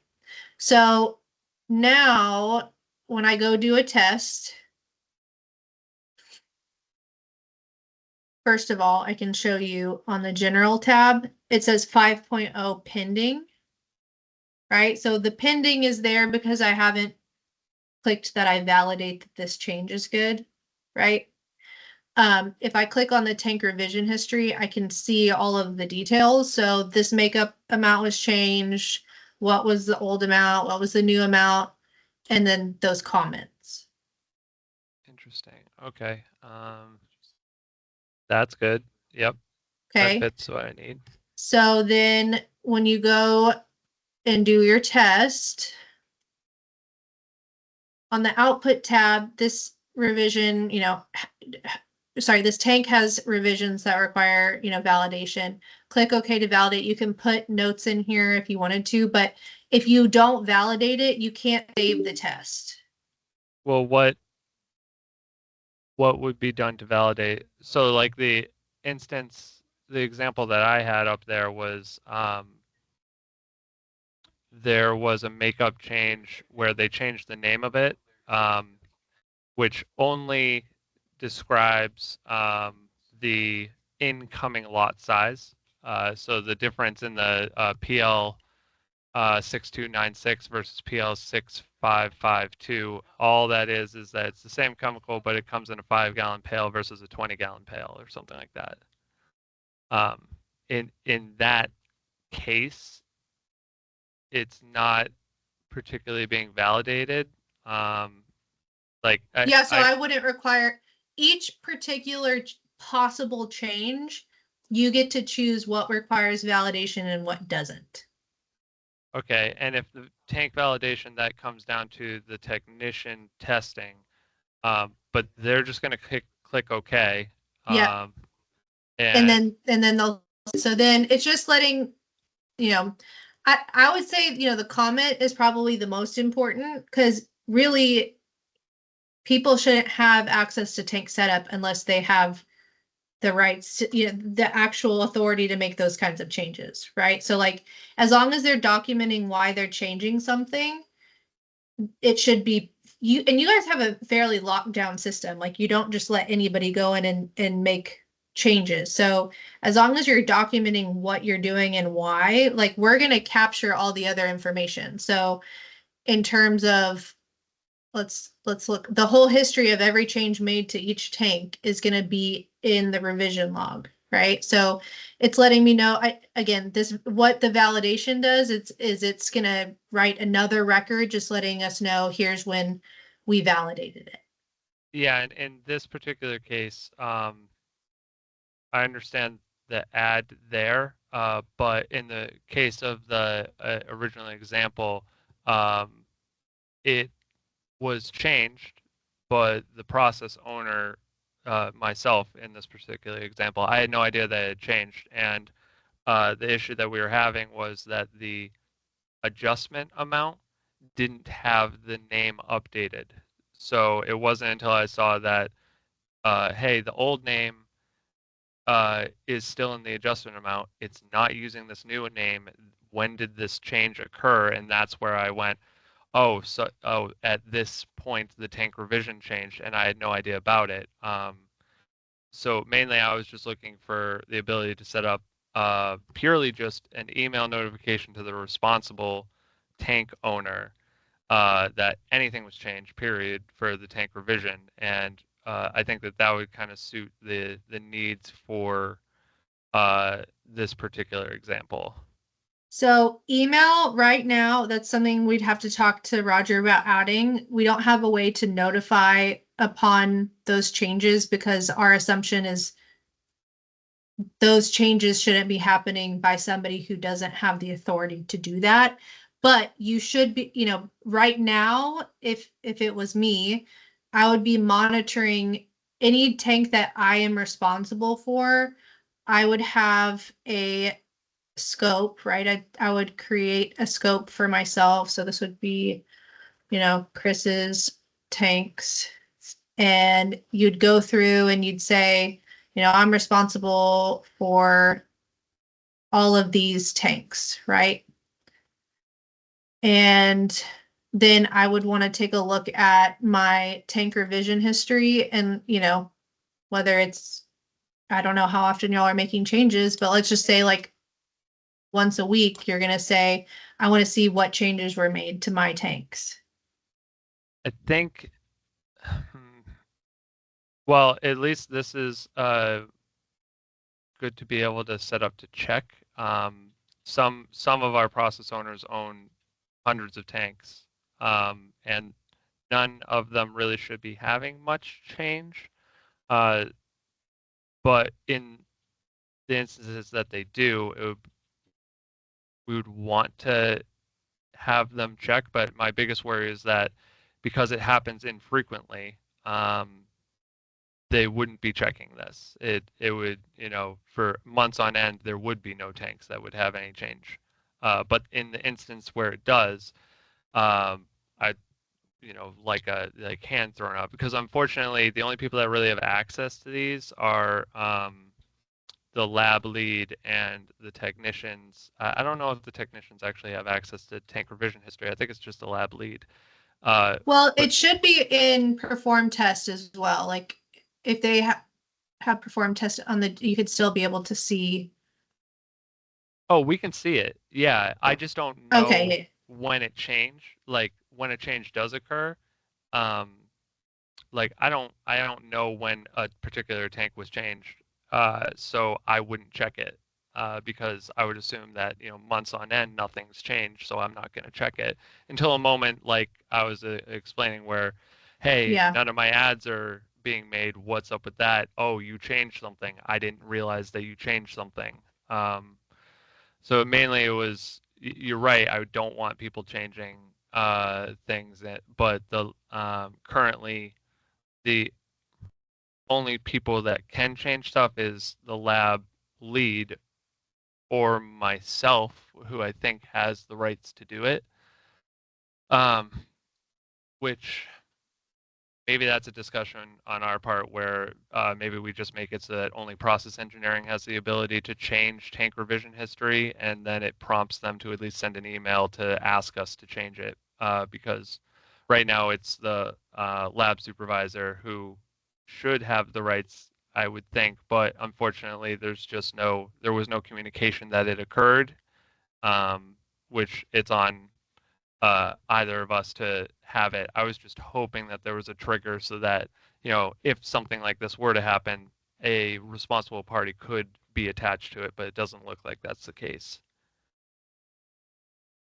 Like I would hope that the lab, in this particular example, she's changing the name of something because the lot size came in differently, which is, I would say, reasonable. It's not something that's terribly crazy. It's just she didn't realize that it was not going to update the adjustment portion of it, and also considered it a minor thing, but it really should have had us notified that she was doing anything to it at all, so that we could have that logic moment of, oh, how's that going to affect us? Oh, let me go check this adjustment.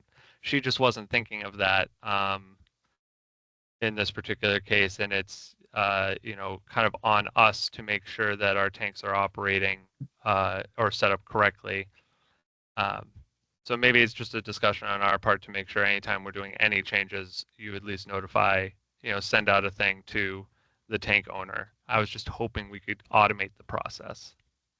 Yeah, it's something on our end that we can talk about an email piece to it for sure. The other thing that we were talking about was having a particular user right assigned to the validation process so that maybe only particular people could validate, like if a certain type of change happens, it essentially locks the tank for testing until that person validates the change. Fair. And we could have it be associated with the process owner at that point. Mm-hmm.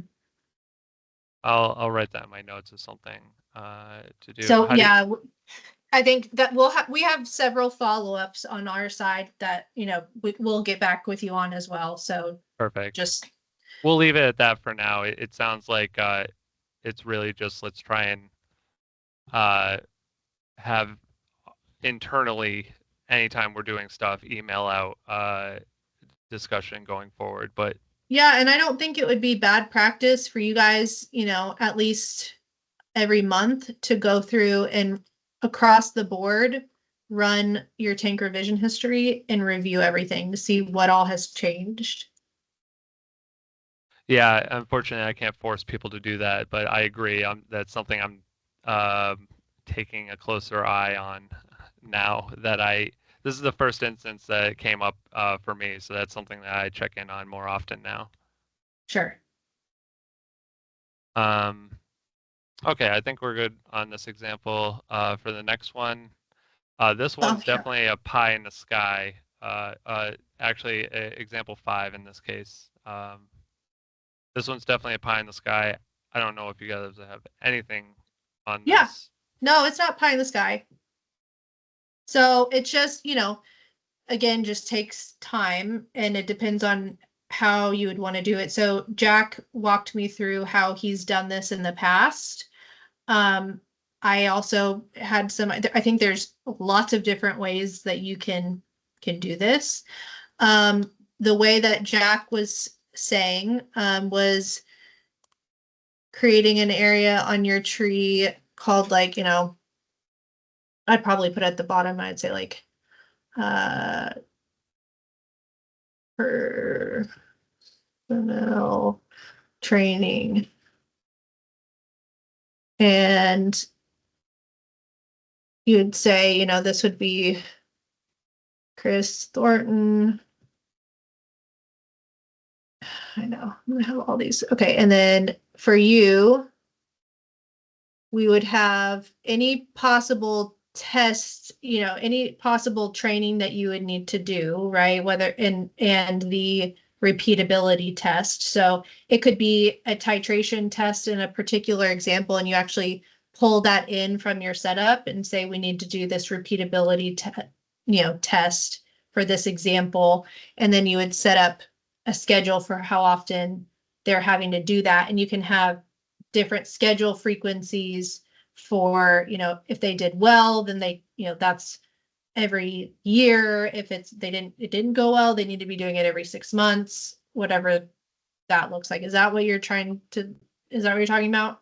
Effectively, like currently we have our methods validated, which like I was showing to you before. So our docs here, I'll share my screen for a moment. Yeah, I'll stop sharing. There you go. So currently, the only thing that we do is our method validation, which are at the time trained lab lead verified by creating standards and then testing using the titration method and then showed the accuracy for it, which is great for determining that your titration is accurate. But on the other side of it, for a gauge R&R, you also have to have testing to show that it's great that the trained chemist is able to do it, but we have technicians in there that are not trained chemists who, if they're testing something, we know the method is good, but we don't know if they're good. And the assumption is that because the titration is good, they must be doing it good. But that's an assumption that we should challenge, because if a particular person is not particularly good, that's something that we should understand and have at least documented how good they are, or hold to a standard at do some you frequency. cherry pick certain tests to do? Is it or is it always these set tests that we're going to use to test them on? Or are you just kind of like a random selection? Like how do you go about doing it? Currently, we don't at all in any capacity. The only verification that we do is verification of the titration method itself, which this is something that I'm trying to bring in our quality department to help facilitate, because this titration verification was always done internally in the lab whenever a new titration was brought in. That's how they validate that the titration is remotely accurate, and then from there it's assumed that it's always right, and then we never look at it again, which is fine for the method validation, to show that if you test it, here's how we proved that it was accurate.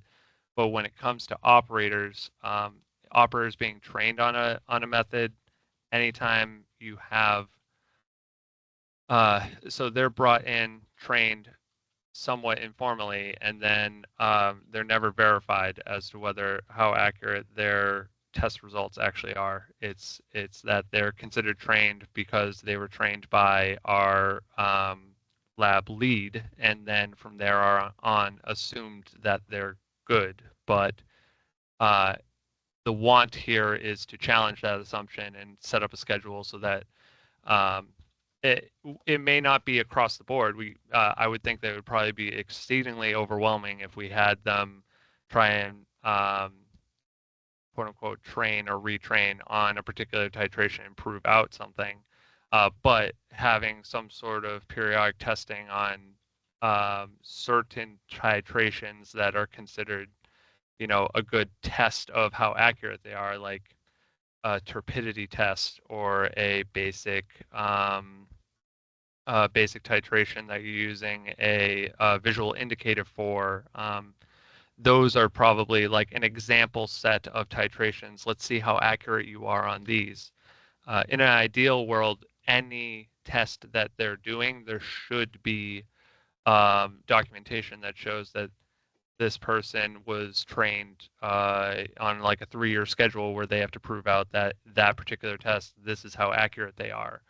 But that may or may not be a reasonable assumption to ever really have, and we may just have to stick with just rough examples of different types of titrations and have them go through a periodic retraining on that and consider that good. Yeah. So I'm actually, I don't know. I'm just setting, so if it's, since it's hasn't been fleshed out, like how you guys would handle it, I'm trying to make this as generic as possible, right? So let's just say each time you're giving somebody this test, it could be any number of methods. It could be any type of, something like you're going to do these categories of tests, but I could pull it from anywhere in the setup, right? Is the thought. So based on the type of person that's doing the analysis, right? So each person, these are the tests that they need to be good on. It could pull from any number of test methods. So I'm gonna hit cancel. So I just said titration, test method, certification. I want to identify, what test are we repeating? So like I can know where it was pulled from. So however you'd want to identify that. And then what the expected value would be, whether it's a range or whatever, we would put that there. And then because I'm going to assume that it would be the manager who would be putting this information in, right? You're having them go ahead and do the activity, but as the manager, they clearly know how to use TrueChem, but you're marking how well that they did, right? So then you would input what they, this would be validation result or whatever. And then the result would be the difference between the two. And if it's within the range, then we would consider that a pass. So it'd be looking at the difference between those two input values. And then we could have it display as pass or fail or whatever you'd want, right? So we could just say, what are my inputs? 2 and 3, I think. I'd have to look at this, but we do have an idea of what ideal case we'd want to be at, which is setting up effectively what's called a gauge R&R for our operators. But we'd like it to be associated in TrueChem where we could effectively have them do a gauge R&R test, input the results into here, and then relate itself to a particular titration so that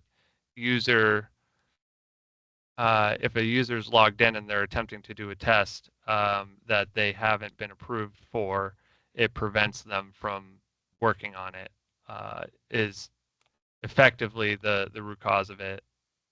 Or just in general, having documentation of how accurate somebody is. Maybe we don't lock them out of running it, but at least it's documented how accurate that person is so that, down the road, if anyone's questioning, oh, how's this result? This is a really strange result. Let me go look at operator X's verification results. Oh, it's okay. That makes a lot more sense. Or that's weird. They seem to do great here. Maybe it was just a one-off thing. Ideal case, we could prevent them from even running the test or being asked to go and run the test in the first place. But I don't think that that's strictly speaking possible. Jack, are you still there by chance? I'm here. The gauge R&R thing, would that be only in their particular tank, or is that something that as they're doing the analyses, if they identify what the gauge is, like they should know whether or not somebody needs to be recertified? Well, and I'm not real up to speed on gauge R&R. I know that we have a place that you can record it with the gauges. We don't necessarily have a formal mechanism to do a gauge R&R study. However, I do know that you can set up. I did this one time for a customer, and what they were doing is they actually called it QA/QC, right, on their employees. or on their lab technicians. And so in this case, they were trying to determine how accurate they were, not out of titration, but it's the same thing. And that was how proficient they were at running a piece of equipment. Mhm. Okay. So what would happen is the manager would essentially give them a sample and say, okay, do your titration and enter that in this area under TrueChem. Okay. Now I don't know if you have to do that with if you do that with a single titration, or if you do have to do that with every titration or whatever, but you put that titration underneath an object called Jack. Okay. And so you bring me that sample, and what there's a spot in there for me to record, just like I would a titration, my mills, and then the formula to get the result, and it records that. Then you as a manager go back to the data log, and you would say, okay, well, here's what that value should have been, okay, and you could you actually enter that after the fact into the data log. What that does is it allows me as a technician to not be aware of what I'm trying to get, right? Mm-hmm. I'm not kind of laying it out there and say, well, this is a 11 grams per liter standard. You should be getting 11 grams per liter. I don't know what I'm supposed to get. So I record what I get. You go in after the fact. You add to the data log what it should have been, and then a way for you to be able to determine, was that a pass or fail. So it keeps that that history. They were doing this once a month on their equipment, and they could go back then and essentially determine, who was proficient, who wasn't proficient, and get that kind of results from it. Yeah, and I think that's effectively what we're asking for. But in the vast majority of cases, they're doing, I mean, we do have pieces of equipment besides titrations, but a vast majority are titrations of different methods. And so you're saying each method you would want to verify that the technician was proficient in each method. Yeah, because I think some of them, unfortunately, most of the method verifications that we've done, we're kind of, blindly saying that our chemist, our trained professional chemist, is able to verify the accuracy of it, which is important. That's a part of a gauge R&R. But the other side of it is they didn't think to test the operators to see if they can consistently get results. Right. Which is the ideal case is that we're doing it to every titration method. But I suspect that that's a lot of verification, even if it was done on like a 3-year annual cycle or a 3-year cycle. That would still be quite cumbersome for the lab to do unless I were to get our QC department involved, which there's an argument to be had. I'm just trying to understand physically how it's possible to even set it up, and then I can argue one way versus the other. Another option would be, and I think we could work this out, would be for us to assign essentially a rule to every result that's out there, okay? And we could throw some sort of a random number generator. And so what we're doing here is we're turning your TrueChem into a slot machine, all right?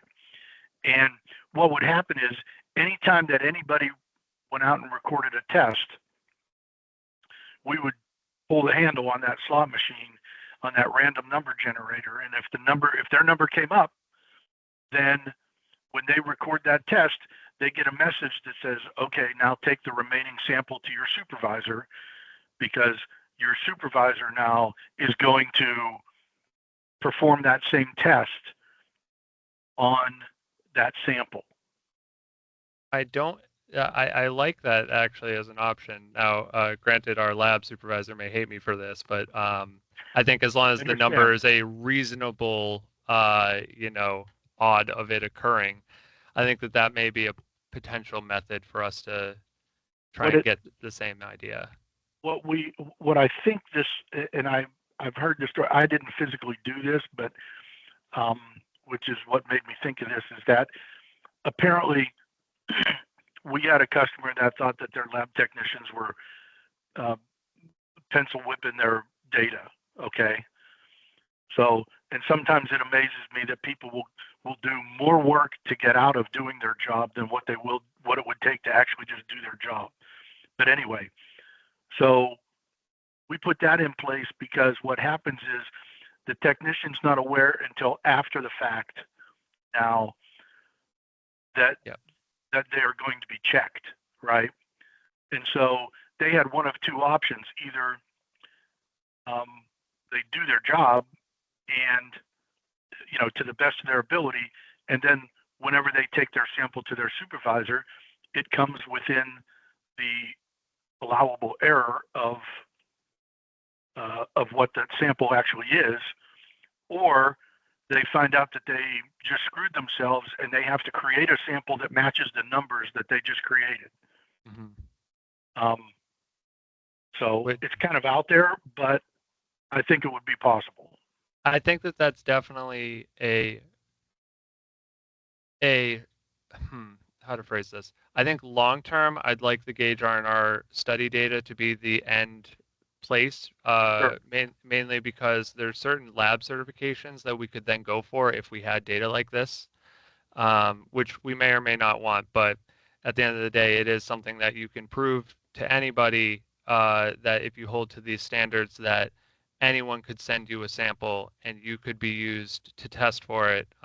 It's a standard that's held in the healthcare field where, like blood tests, if you're certified to this standard, that blood test could be conducted at any lab that has that certification, and it no longer becomes an issue that it was done by lab A, B, or C.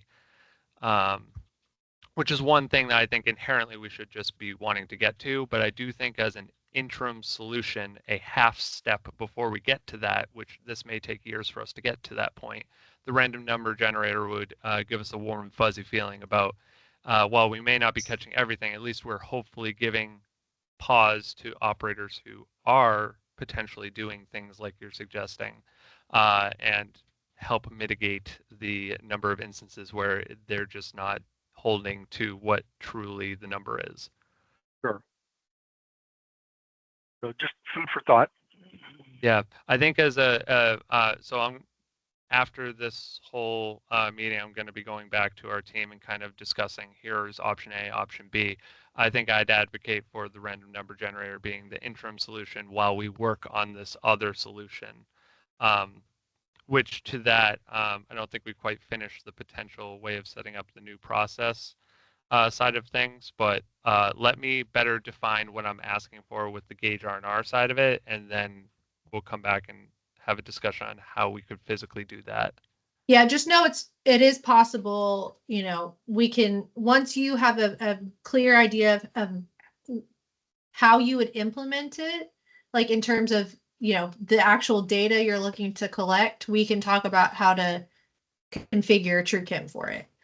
So what I do know is that components of the gauge R&R is that you have a standard created, and it's supposed to be double blind, where the person who's creating the standards creates the standards without knowing who's going to be testing them, and the person who's testing the standards doesn't know what the standard is supposed to be.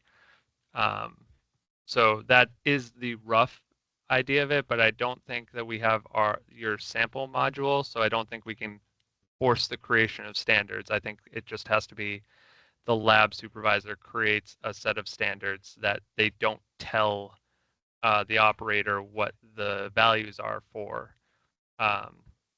And then they have, usually it's a series of 3 separate standards of random numbers that they are then required to test, and then their test values are input, see how accurate they are, and within a certain standard deviation considered acceptable. Yeah, I mean, that seems like it should easily fit into here. It's just the mechanism of capturing the expectations, right? So what the standards are without somebody knowing what they are, right? Who's going to be inputting, whoever's being tested, and then after the fact going in and being able to compare those. So the operator,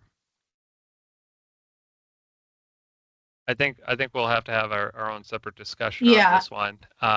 Yeah. Yeah, I'm gonna have to dig in deeper on how we could physically make this a thing. But at least we know it seems as though it's roughly possible, but we're gonna need to have a further discussion on this point. Yeah. Yep. There's a lot of intricacies there because I'm Yep, sure it's like, what are you going to issue them as like, here, go do this? Do you want TrueChem to generate like an instructions sheet for them? Are you wanting, so like, there's all sorts of different things that we need to, potentially do. yes. Okay. Um, okay. And then I guess the last one, maybe this one. Um, there's several other things. So I know we're at 4:10 your time. How are you doing? I'm good. Okay. I'm here till 5, so Okay. we'll be all right. Again, appreciate your time. I know that this has gone over it, but I appreciate you guys taking the time to help me understand it. Yeah, no worries. This one, so walk me through this. Like I understand you outsource these tests, right? You don't have the equipment. Explain the data comes in a few weeks later, but is there any way to automate or suggest adjustments? Explain that to me because it's a little So confusing. so we have, and this is an instance that I happen to have for me. So I don't know if this is something that's throughout the plant or if I'm a particular use case. But in this particular case, we outsource because we don't have certain things that we test, but with the outsource occurring, they test for everything usually. Anything about a bath that could be tested is usually tested if you do outsource a sample.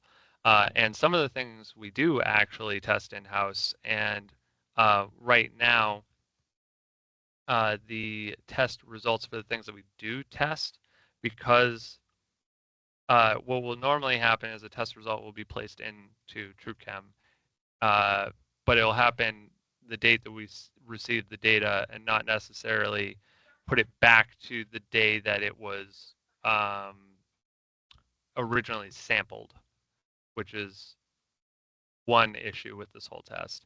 But I was hoping for, yeah, like let's say on January 1st, we test a bath in-house with our titrations, and we also sent out a sample that day. And come several weeks later, um, we get a test back from our outsourced supplier for the test, and they're getting a different number. I would like there to be some indication that, hey, this was sampled on the same day, and we tested on that day or in proximity to that day, and this is what we got. Just as an FYI, like even just again, I keep going back to email, but like even just an email saying, hey, we got an outsourced supplier test date, and here's the nearest test date to that. They're off, or they just here's what they are, and let us decide, I guess, uh, what we would like to do with that. Or in the ideal case, it was this off, and here's the mathematical correction if you were to change your titration add difference, I guess. It would, or your titration's inaccurate, or this whoever tested it is inaccurate. This should be considered gospel, or hey, maybe do a retest to try and understand how accurate your test is. Does that make sense? It does. I think it's just would be really hard to figure out a perfect fit because there's no telling how many tests possibly were done between like I know you're in theory you're just looking for a sample date and time that's the same, right? If it's like the outs if you're trying to backdate something and then you're like, oh, did I do something on this same day? But if it's not the most recent previous value and the number of tests prior, I don't know, Jack, is there any way to say look to see it look at the tests that were done on this same day? Is that a variable? Because I know you can say, look at the previous value, but what if it's 7 values back? Or 7 days back, you mean? Yeah, 7, how, it could be however many based on days, or if it's a weekly test, or if it's whatever, depending on, that's kind of the question here, is like if you're analyzing it at a particular frequency, and if you go outside of that frequency, then anything we would hard code would be thrown off, right? So it's just like, uh, um, I guess for now, can we backdate a test? Can we add a test oh that yeah, occurred a different day? 100%, and you should be doing that. Yes. So So anytime. I've seen that hasn't been the case because process owners who don't necessarily have the same access to TrueChem receive results that we then inform the lab about, and they will just put it in as it happened that day rather than Uh-huh. backdating it to whatever date it was actually sampled. Yeah, so and you can actually, if the sample system, I can just turn that on for you guys. You can use that if you want. It's not, you don't have to buy it. It's included. Um, so first I would use that just so you know the samples that are outstanding and like what you're expecting to receive results in for. So that's one thing. If that's me, then I would, in your setup, do you have two sections? Like, do you have the top section that is like your normal in-house test, and then do you have a bottom section that's like outsourced tests? No, not that I'm aware of. Okay, that's fine. Yeah, we don't normally. Normally, the request is done on. That's actually a good point. I don't know how the lab keeps track of it, but we have in a different database a like reoccurrence of outsourcing samples that they hold to a schedule of that historically. But I don't know if it's documented in TrueChem that we're even doing that at all. Okay, yeah. So I mean, I would recommend doing that if it was me, but totally up to you guys. So if everything's considered the same, in my head, I'm coming in and I'm gonna generate a sample. I am doing it for this tank. These are the tests that are going to be done, and I'm going to add it, right? So then it's in my sample log here. Okay, these are all the things that I've sent out. I'm waiting to receive those back in. Okay. If I'm going to continue and do tests in-house, right? You would need to make sure that you come in, and as you're doing tests, it's going to try to assign it to that sample number. So you need to uncheck it, right? So uncheck this if it's going to be not tied to the sample that's at the external lab. All right. So after continuing to do stuff, we're just, we're saving everything, right? But then once you receive the results in from the lab, when you double click it from the sample log, it will automatically backdate it for you. So that sample date and time is going to be the sample date and time that when you created the sample. So my biggest worry with that is that the operator, when they're doing their test, has to be aware that that box is already checked off. Well, Is there? how often are you sending those out? Like how often do you have outstanding items for stuff that you test in-house? Uh, we usually have a once a month outsource for the particular example that I'm referring to for four separate tanks. So four samples, one from each of those tanks, sent out once a month, and then we'll receive the information either a week or two later. Um, I think that the solution that you just described would be great so long as we could set it up so that the sample box at the bottom was not defaulted to being checked. I think that if it was not checked at all and it was left in there, that would be fine because when the information does become available, they know to look down there and click it versus the other way around. My biggest worry is that they're just not even going to think to look at it and they're just going to, hey, I did this test. That box was checked. They don't even realize it. And then it's values are assigned to it Well, when they in want the like a quarter. interim, that's like a whole training and all of that stuff. And I don't know if there's a way to have that unchecked by default. I'll have to figure that out. But in the meantime, with what you guys have, let's say that you received in a report from a sample you sent out on the 15th, right? Right now, the way you should be doing it is when you're coming to log that in, you change that to the 15th.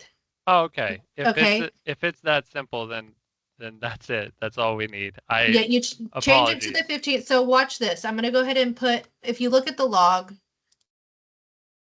on the 15th, I've got a result of 23.76. It's going to insert another record at the 15th. If I do it at 10, right? And if I go to the output tab and you have that report, I would also attach it, Is there a way right? to have it noted as it's an outsourced result rather than the technician result?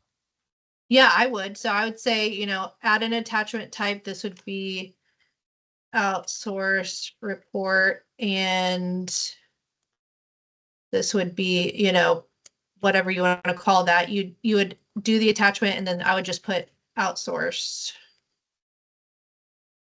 or something like that. Or you could have them select the type of test it is on the test screen if you want. Have that as a drop down input, and then you just say save. Oh, sorry, I'm gonna.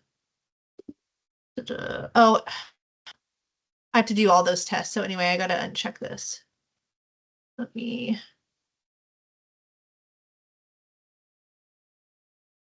Yeah, so like the titrate, like we aren't going to know the titration values that they got. We just know the end result, which let's say they got the ounces per gallon at this number. Like we don't see what their titration milliliters were. We just get the end result.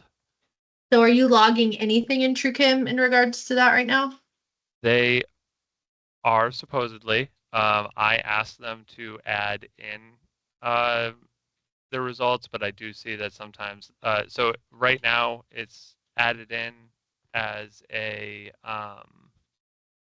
just a standard test. Somebody's putting in the value and sometimes not backdating it. It's just in there, and I have to know that it's that was an outsource reading. So ideally, there would be a way that we could be like category type. It would be this is an outsource, so that it wouldn't be misconstrued as a sampled test. Because right now we don't use the sample section at all. It's just there's an instance of a test that was created, so the assumption is that it's an in-house sample that was used. Mm-hmm. But in the instance of an outsourced sample result, if a technician puts it in, it just looks like they ran a test and grabbed a sample on that date twice. Yeah, I mean, in a lot of our setups, we have like this. We've got, if it's going to be a duplicate test, I like changed all this stuff. It's so annoying. So if it's going to be something that is going to be outsourced, we would change it to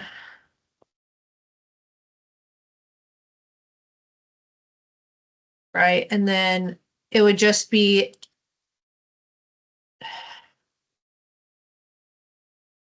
and then this is going to equal the input. What is it? Input 5. Okay, and then actually in the log it would be grams per liter ABC outsourced. And then most likely you wouldn't have an adjustment based off of that. But then when you're doing a comparison, I mean, you obviously can compare them in the log, right? So you could see them side by side in the log. They're not going to be in the same column. They'd be in separate columns. But if you wanted to see them on a graph, you could graph them and they'll do multiple overlay. Yeah. So then you could just look at the two that are the same. So you can compare the normal versus the outsourced. Well, that alone at least graphing it would be a useful step forward. But in terms of triggering the suggested difference between them, like if we, so mainly the worry is that, okay, so you grabbed a sample and tested it and got this result, and we know that that sample was then outsourced and we got the results back. I would like to have some logic that at least shows like, hey, they got this, you got this. Here's a suggested change to try and better align those numbers, or perhaps it's just a flag that says, hey, there's this amount of a difference between the two numbers. Um, consider looking into it. Jack, is there a way to look at a specific test on a specific date in the past, like based on the sample date and time you have selected? Got it. Huh? What are you asking? He's wanting to know, like, if you can, let's say I am entering in a outsourced test today from a sample that was taken on the 15th of July.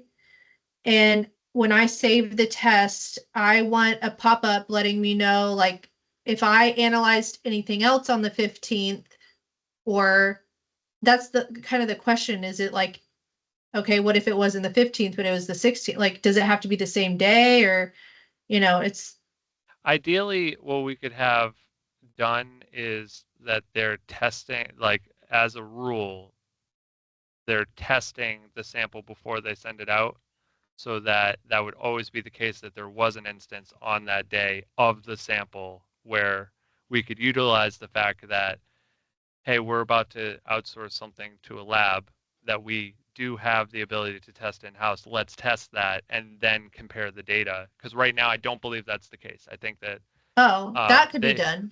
yeah, I think currently they will just grab a sample and outsource it, and they have scheduled items, and they will grab a different sample at some point in the day where they're physically testing it, but the outsourced sample is its own separate thing.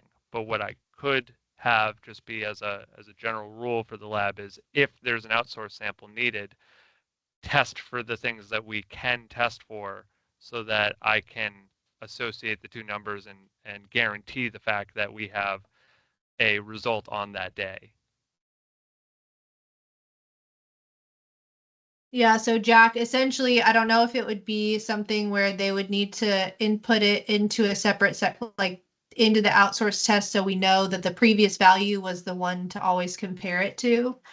Could we have Because an it's outsourced test be like, there's a section in the outsourced test where it's tech etch value, where we force them to test for the component that we care about, and then the outsourced value is what is filled in later, and that yeah, I could be think it used as would the be logic? something like this. I think it would be like, let's see.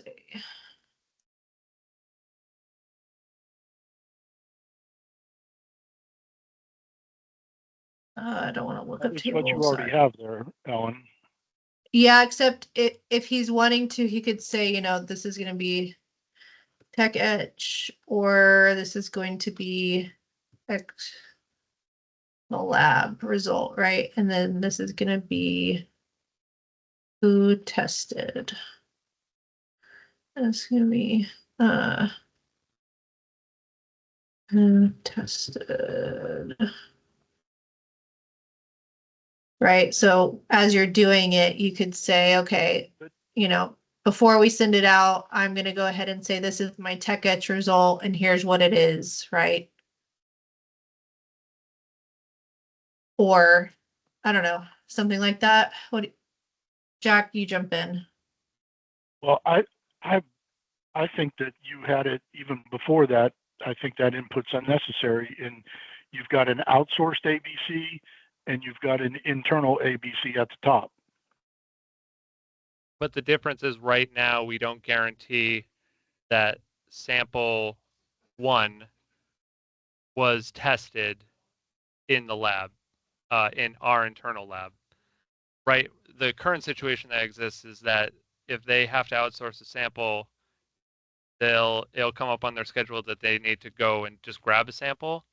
But by happenstance, they may also have later another sample to grab to test for the same thing, but they're not guaranteeing the fact that they are testing when they're outsourcing it.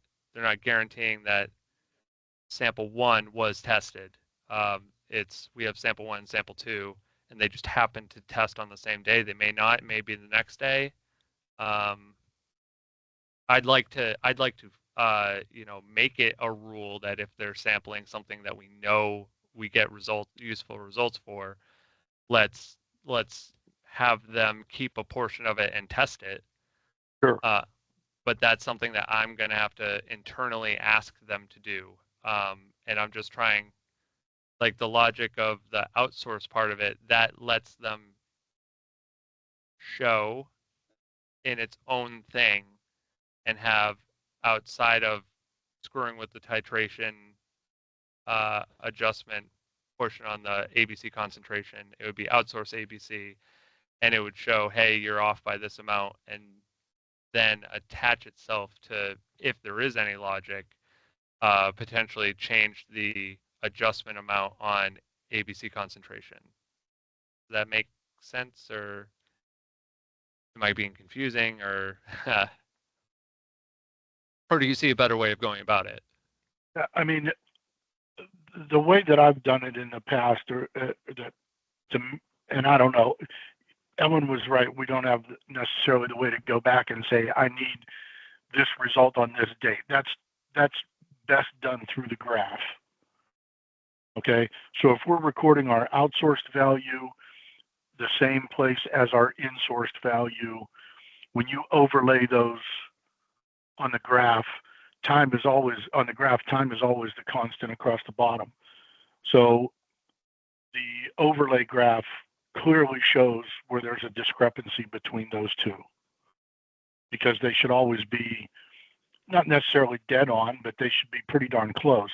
And that essentially is what you're talking about there, is even if I test it later on that day, or even the next day, there should not be a drastic change between that.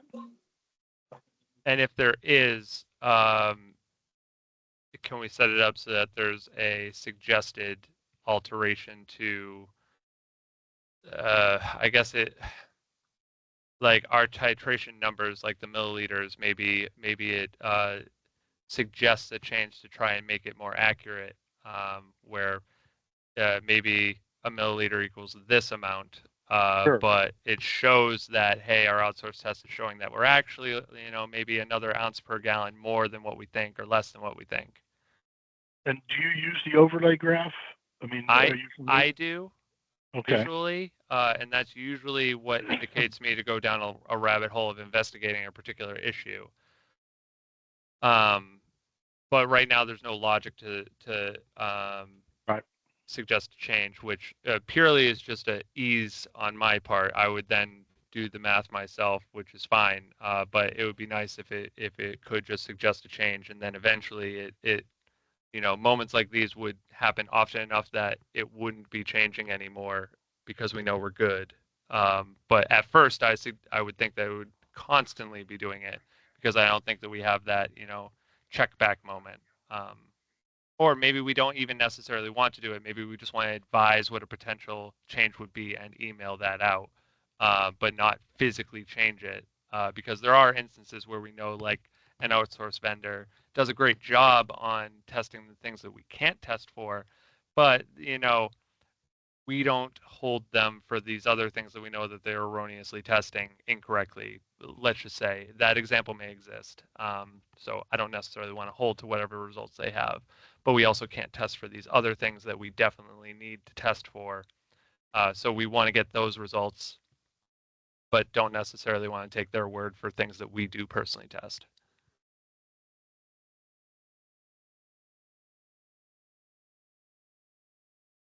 I don't know, Jack, you're going to have to let me know if there's, in terms of recommendations, like TrueChem doesn't just come up with recommendations on it. Like, you would have to program the math into TrueChem to decide what those recommendations are based on what you're seeing. So you'd like have to come up with the logic behind what those recommendations are. So like the thresholds and the amounts you would want to change based on various scenarios.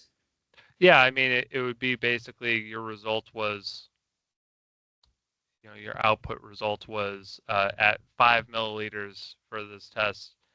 The answer that you got was 10 ounces per gallon, but then the outsource reading was showing that it was actually more 12 ounces per gallon. So the logic would be if over this certain separation between our answer and their answer, it would suggest a change of the milliliters actually are 12 ounces per gallon, or maybe a half step between the two, and have that be the logic instead, or at least suggest the fact that this is the at 10 milliliters, this is the result that you would get. That sort of logic. Like Yeah, so obviously, then it just comes down to,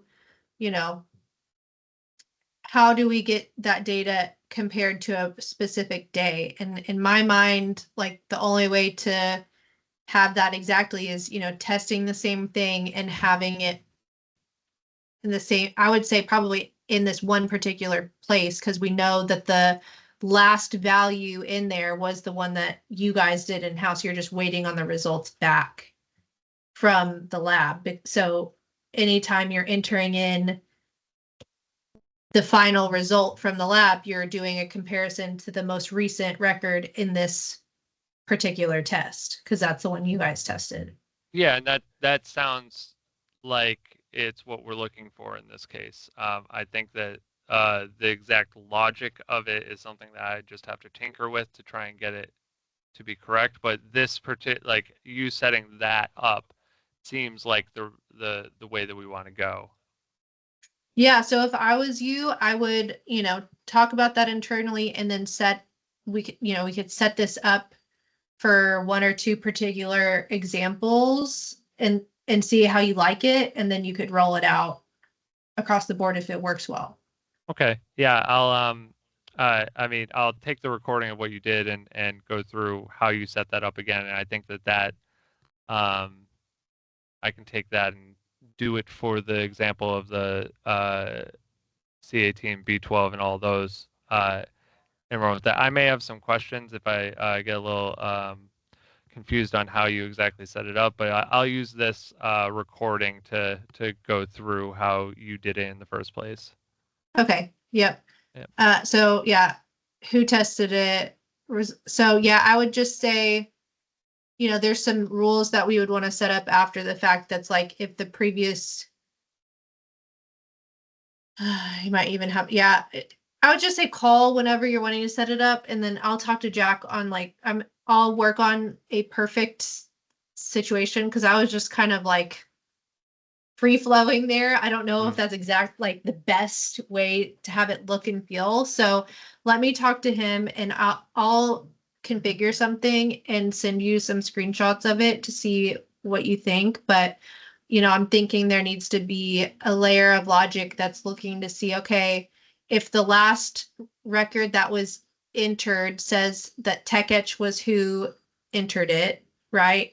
Then compare this record to that one, right? Or something like Yep. that. So we want to make sure that there's a few checks in there. But the TechEtch, who tested it, the only issue is like this result is it doesn't have the math going into it, right? So we're just looking for the end result. So they may need to be like typing it in up here to get what the value is, and then removing it and then providing it down here in this bottom section.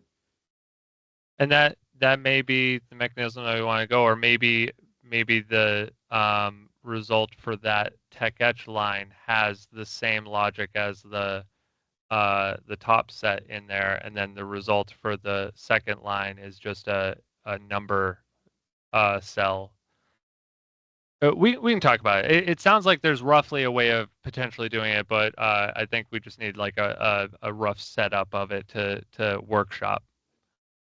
Yeah. I think that's probably best. We can just say maybe we even have two sections under outsourced ABC, and it's not who did it. It's just you only do the top section if it's the tech etch piece, and you only do the bottom section if it's the outsourced piece. Yeah, and that seems reasonable to me. There would be a delay of a couple weeks between one versus the other, so Right. if we could potentially save the one and then come back to it and save the Yeah, they're other, not going to be dependent on one another.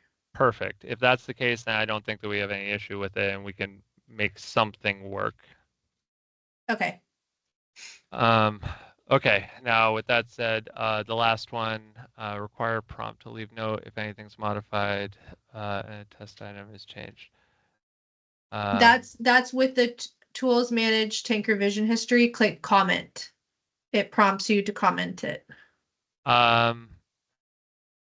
Okay.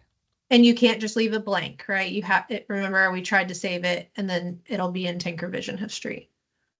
Tools manage tank revision history comment. Okay, yeah, as long as that exists, I just didn't know how to set it up. So if that exists, then I will have that turned on. I think that's a pretty straightforward. The variable thing here, like you've seen, you can't do that right now, but we're going to talk about that internally.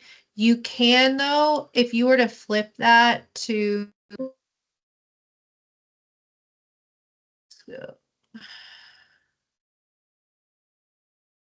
custom, you could here, right? So instead of 24.5, you could say rst1.opt. So you can't, so you could guarantee that if something like this was changed in the custom, it would trigger a comment, but you can't. No. So I'm just saying, okay, I think your problem was that if you change, I'm going to click OK here, right? Okay, sorry. What you didn't like was that if you went in and you changed your optimum, right, which is 24, if I changed that to 25, I'd Someone have to could go, just do it. I'd have to come in here and change this to 25. So ideally, it would automatically change one. So I was wondering if Right. I could So use the variable. that's what if you flip it to custom, Uh-huh. it would, and you change this to the optimum variable, then it would. Oh, I see. But it couldn't naturally be set to just checking a box of use optimal value. Because right now, I'm pretty sure Not all right of those now. are. Not right now. So that's something we're going to discuss with Roger when he gets back from vacation, is the possibility of using a variable. If you kept it here, being able to use, either a drop down that says use the optimum, or have the option, square bracket. Yeah.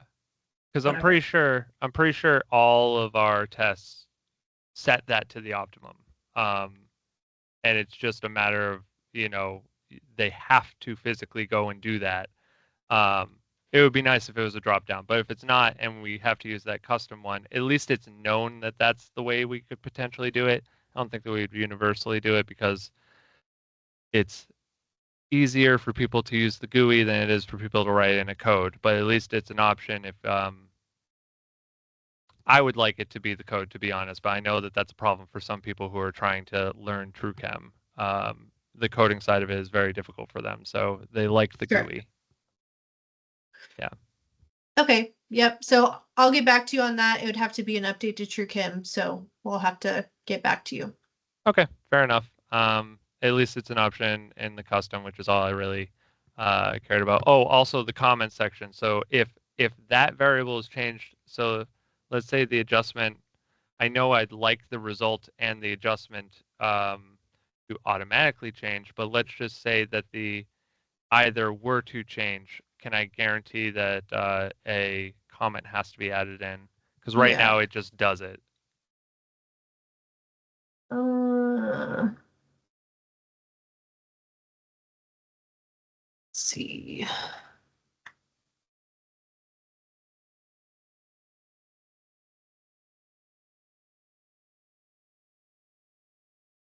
to obtain value would require.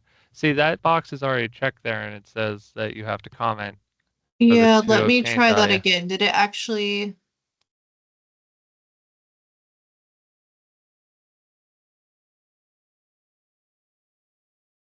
I didn't actually. I hit cancel. Yeah, so it just changed it. So now it's going to require a comment. Oh, that's delayed though. It's delayed once it only when you're trying to leave tank setup. Okay. So it like as you're making changes, right? It's going to be queuing them up, and then you're going to say, okay, I need to put in a reason why once I'm ready to save them. So you could do one comment for both the adjustment of changing the adjustment and a change in the result. Let's see. Because The changes. Please enter a reason for the changes. So test. I'm gonna go make 2 changes. So let's go look at revision to obtain, and then I did the calculation earlier. So let's see. The calculation I actually did not have as require a comment. So let's go make 2 changes.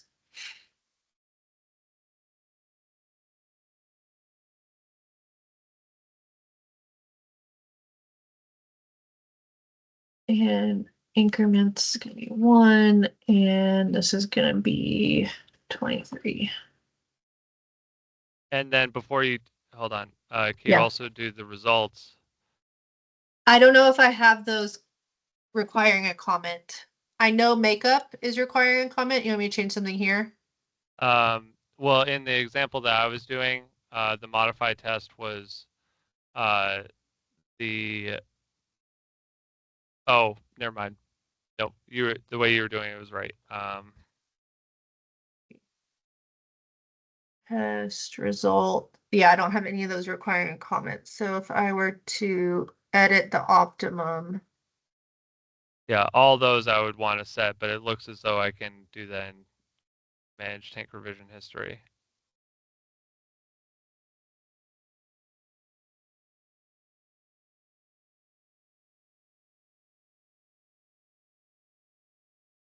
yeah, so it's comments for everything at once. Okay. Well, as long as I mean, it's unfortunate that potentially 2 separate reasons could exist and they'd have to put it into one comment, but as long is it attributing the same comment to all of those changes? Like, Let's can I check. see this change has this comment, this change has this comment?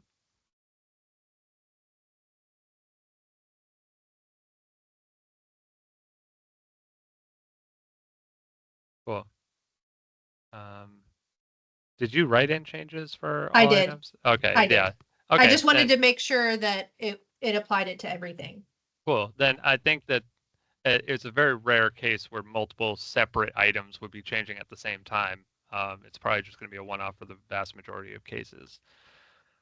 But at least we know that when they do back out, it would require the change so long as we set up this comment section part of it.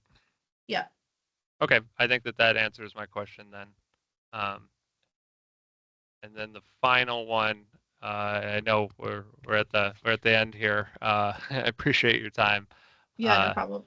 but yeah, this part is I'm still reaching out to the different parties that use TrueChem here.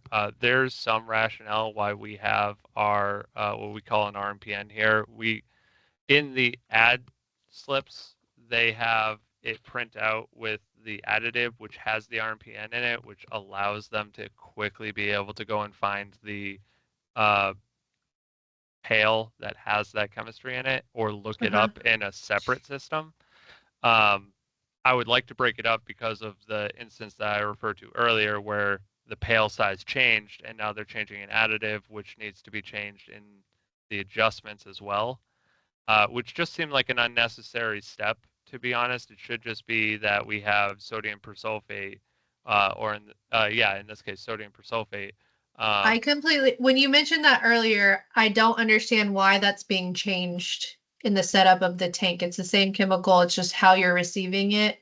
it comes in a different container. And so it should be in the inventory that you're changing that. And so you should have a particular lot of that chemistry that's in this size, and you should have a lot that's in this size. I know you guys put everything kind of in the same lot, but I certainly wouldn't change the setup of the tank just because the size has changed. Yeah, and I agree. It occurs right now because of other parties that they would like the RMPN basically of an additive also be printed, because my understanding is that when the tank maintenance crew gets an ad and it states sodium persulfate, that's not particularly helpful for them. What they need is that other number to the side, because we may have sodium persulfates of various concentrations, and the RMPN number tells them exactly which one it is. So that avoids them having to go search or potentially add the wrong one. All I'm really looking for is the ability to break it up, have a column in the ad slip that states the RMPN.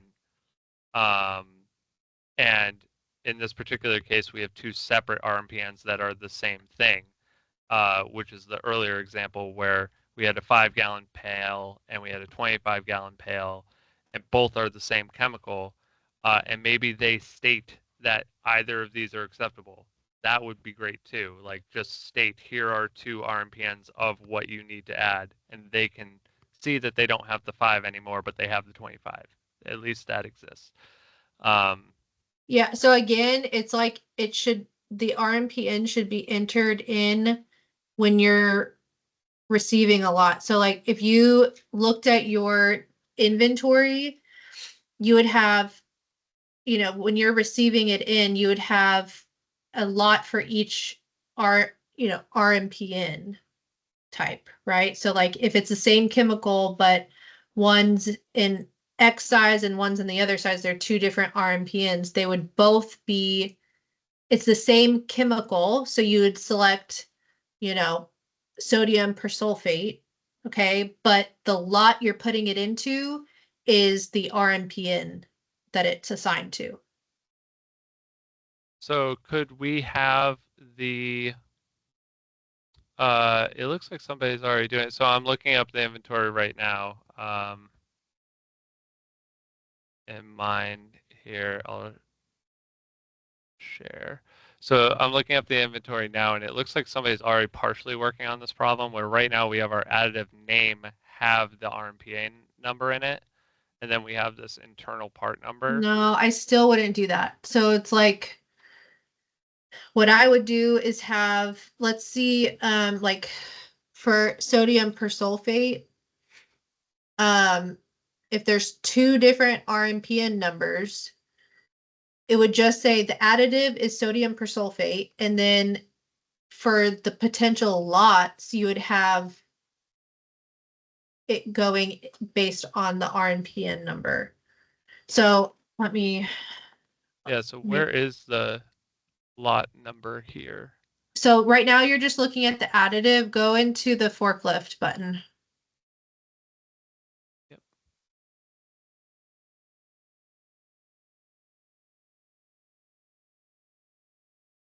Okay, so essentially, I might just share my screen. I know you can keep looking at yours. So mine has it by chemical. So ideally what I'm talking about is, goodness, come on.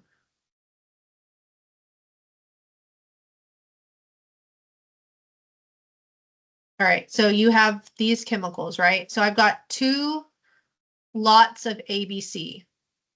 All right, let's just let's go in here, and under the lot label, this would be RMP in whatever that number is. It's like you use like CM, 1010, right? And then this one is like Is lot CH. label not a thing in ours right now? No, because you guys didn't care about expiration. You didn't want to have traceability down to the lot. at the time that I helped Dave Brisboy set it up. Who said? Why would he not want to know that? I don't know, but that's kind of the whole point of the system. But when we set it up, he said he did not care about expiration date and he just wanted to receive it all into the same lot. Okay. I will say the RMPN number is not the same thing as the lot number.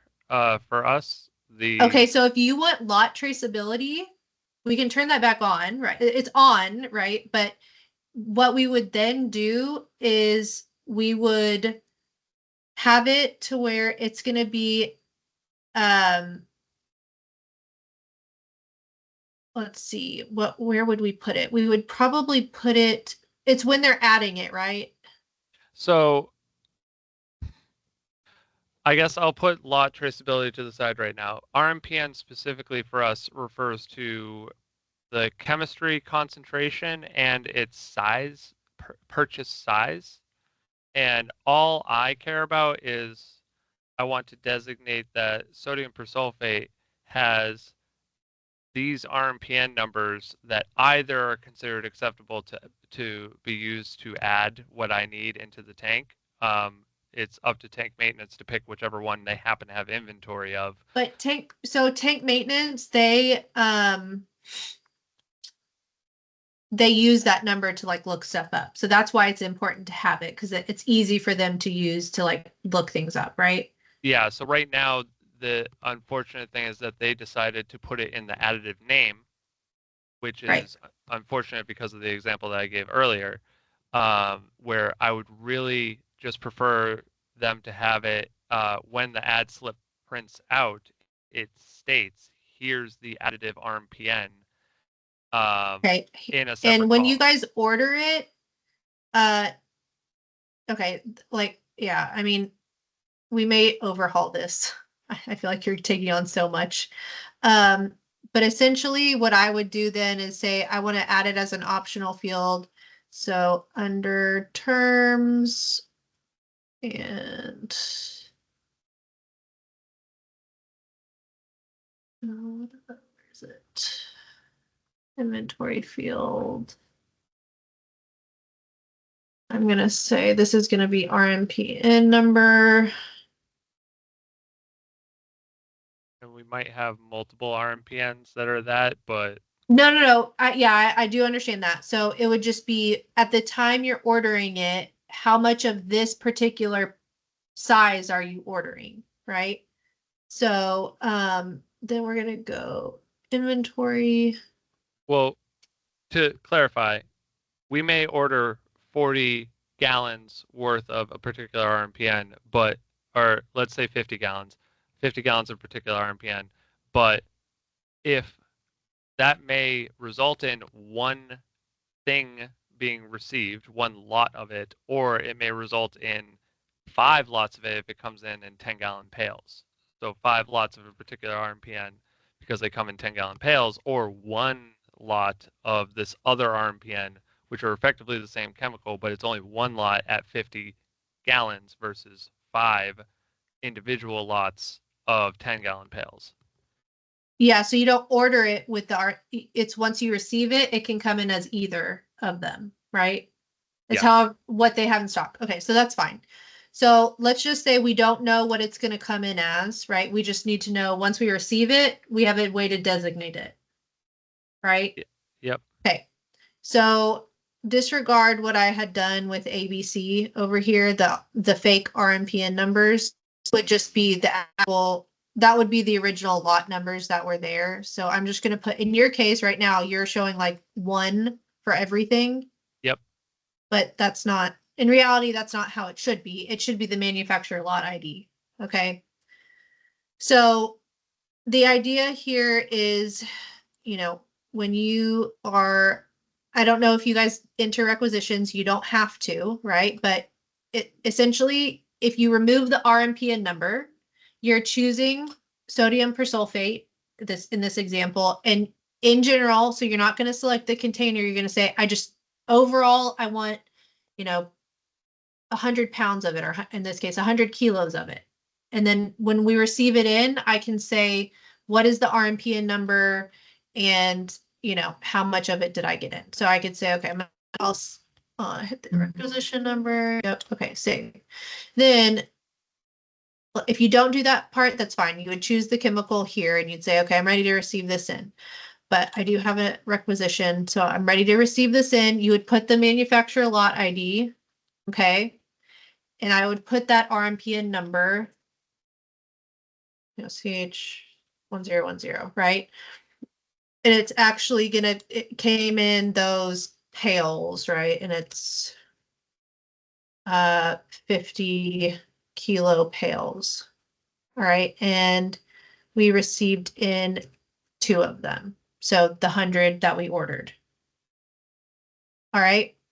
And then we'd hit, I got to do expiration dates. Which That's I guess they didn't want to do.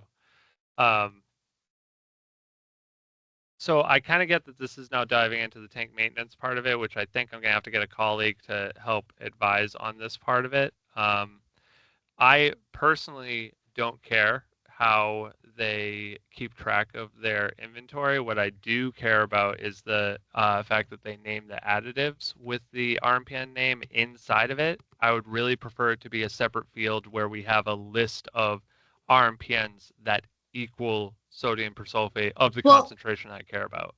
Yeah, so that's the key here, right? So I've got these 3 different lots of ABC or sodium persulfate, right? And it could be 2 of them could be one RMPN and one of them could be another one, right?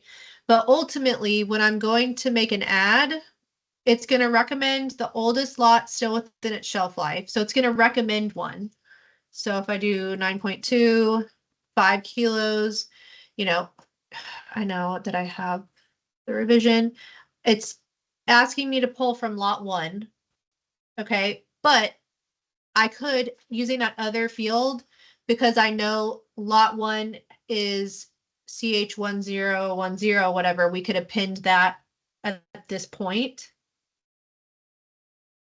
Right? Does that make sense? So it's not at the chemical name, but they could see it here. I wouldn't have to change the additive every time it comes in a different container. When I save, I go to sign it off. I can see all available items. So when they have an ad slip printed out, it's not that they're signing it off. They use this as okay, I have an ad slip. Let me go and see what I need to grab.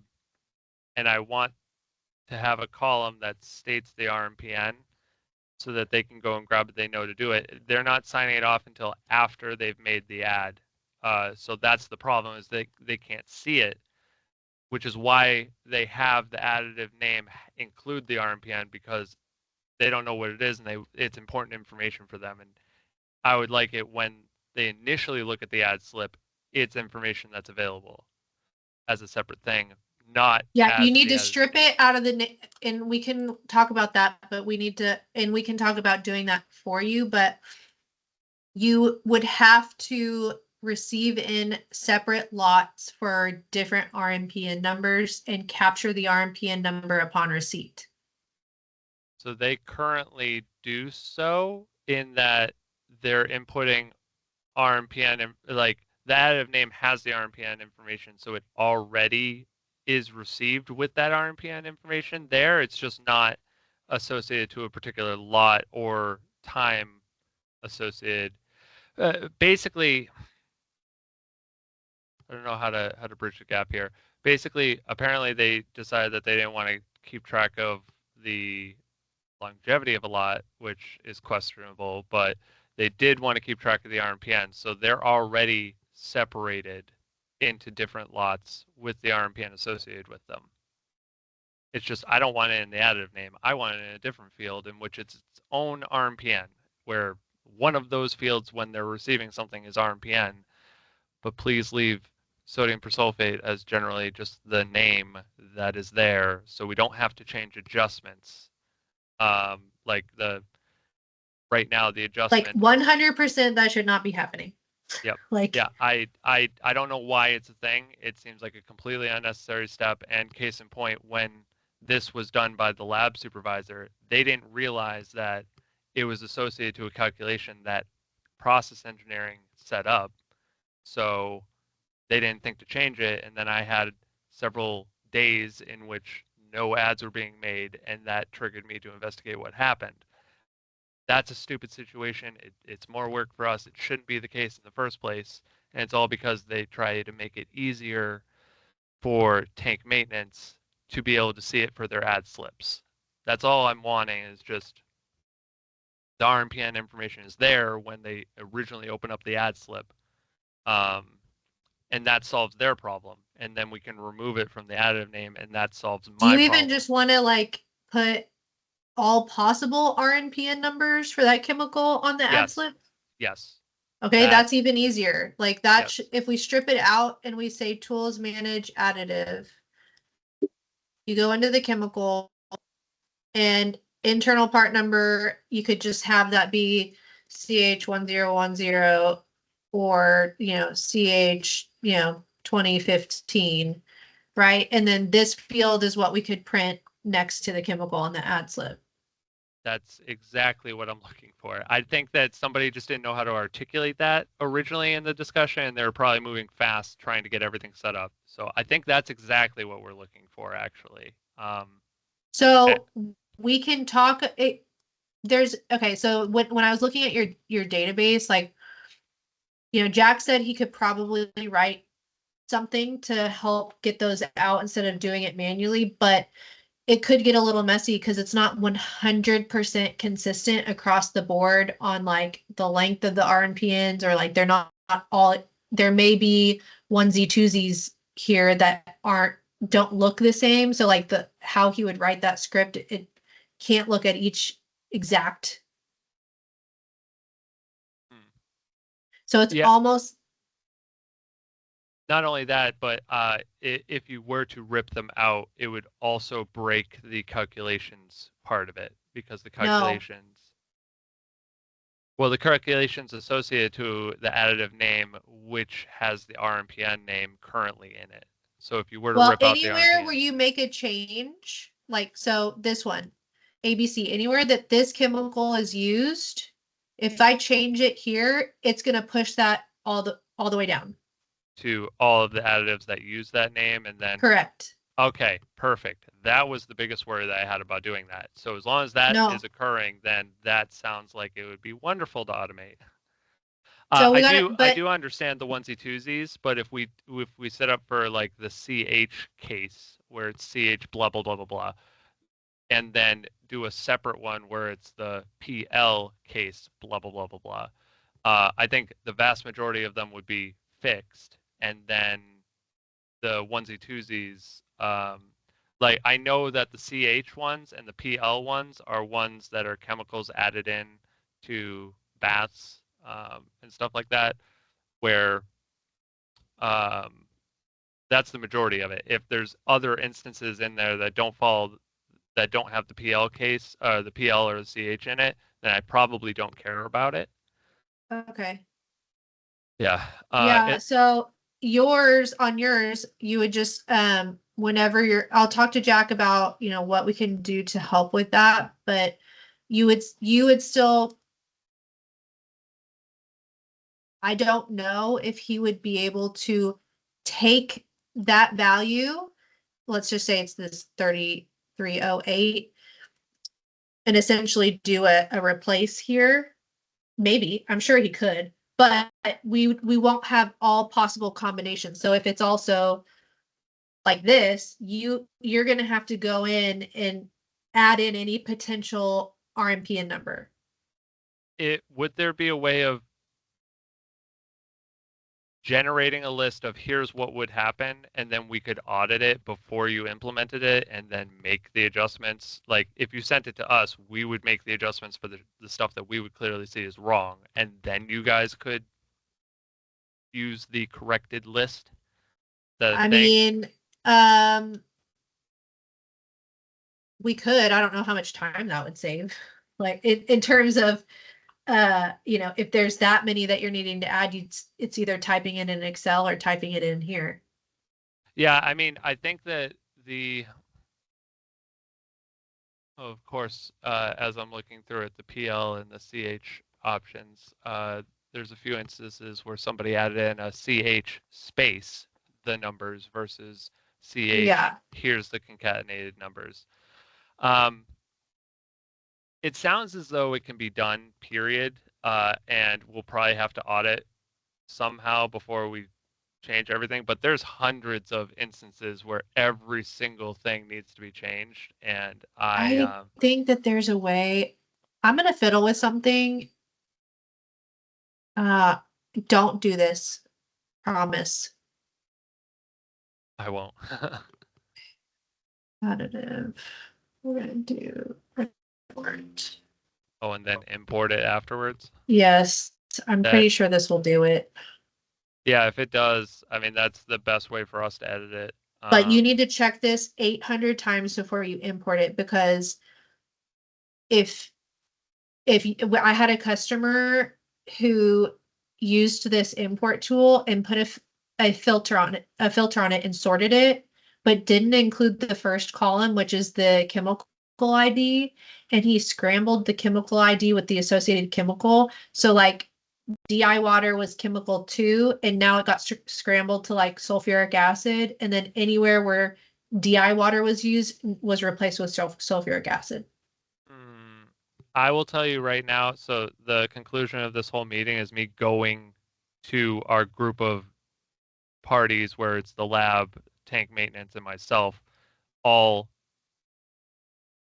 documenting what the change could potentially be and how it may affect us and the risks associated with it. And basically, I have to get approval by all of the parties on how to do it before we go ahead and do it. And I think that this is going to be a big heartburn moment for them. Uh-huh. Which I don't blame them. If I were to screw it up, it would royally screw everything up. So ideally, we wouldn't have to use this method. But if it is the best method, at least we could check. Is there any to alleviate the concern? Can we take a snapshot of where we were and save it, and then do the change? And if we don't like it, we can go back to the snapshot. Sure.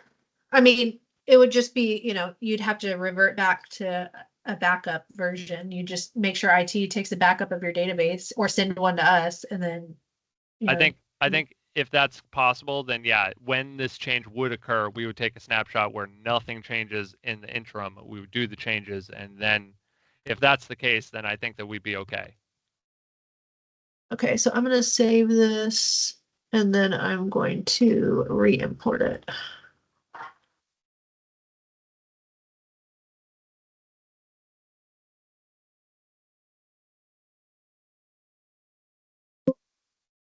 Did not like that.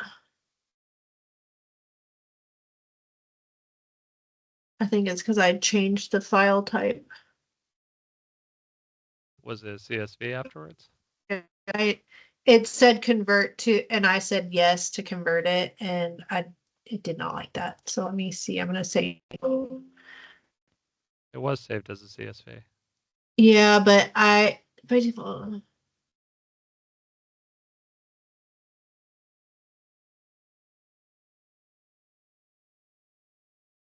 No, I don't want to do that. Let's see.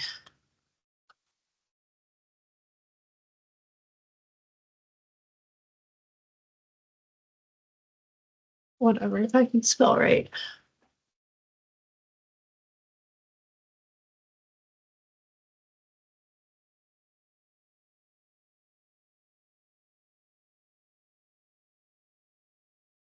This is just I'm gonna have to report this as an issue because it should import it.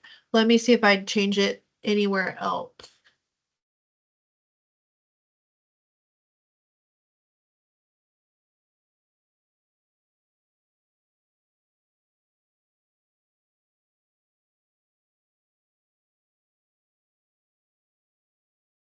Oh, come on. Tell you what, sounds like we have at least some things that we can potentially do. Yeah, sorry. No, it's okay. It seems as though most of them we have to kind of workshop the exact idea, but I have some notes on my side of things I need to clarify to give you a better idea of what I'm asking for, and then you guys already have ideas of what needs to be added to the system or not added. How about we break off, do what we need to do to get the information or certain aspects of it set up that we had talked about, and then we meet again in like a week or so. Sure. That sounds good to me. Awesome. Well, thank you so much for your time. I'm sorry this ran so late, but once again, really do appreciate the time. If you could, please send me this recording. I'm going to be heavily using it for my note taking later. Yeah, no problem. I Yeah, think I gotta talk to Liz. I think it's like through a OneDrive link. I believe so. So Yeah, yeah, so I'll do that. awesome. Thank you so much. Thanks. Bye.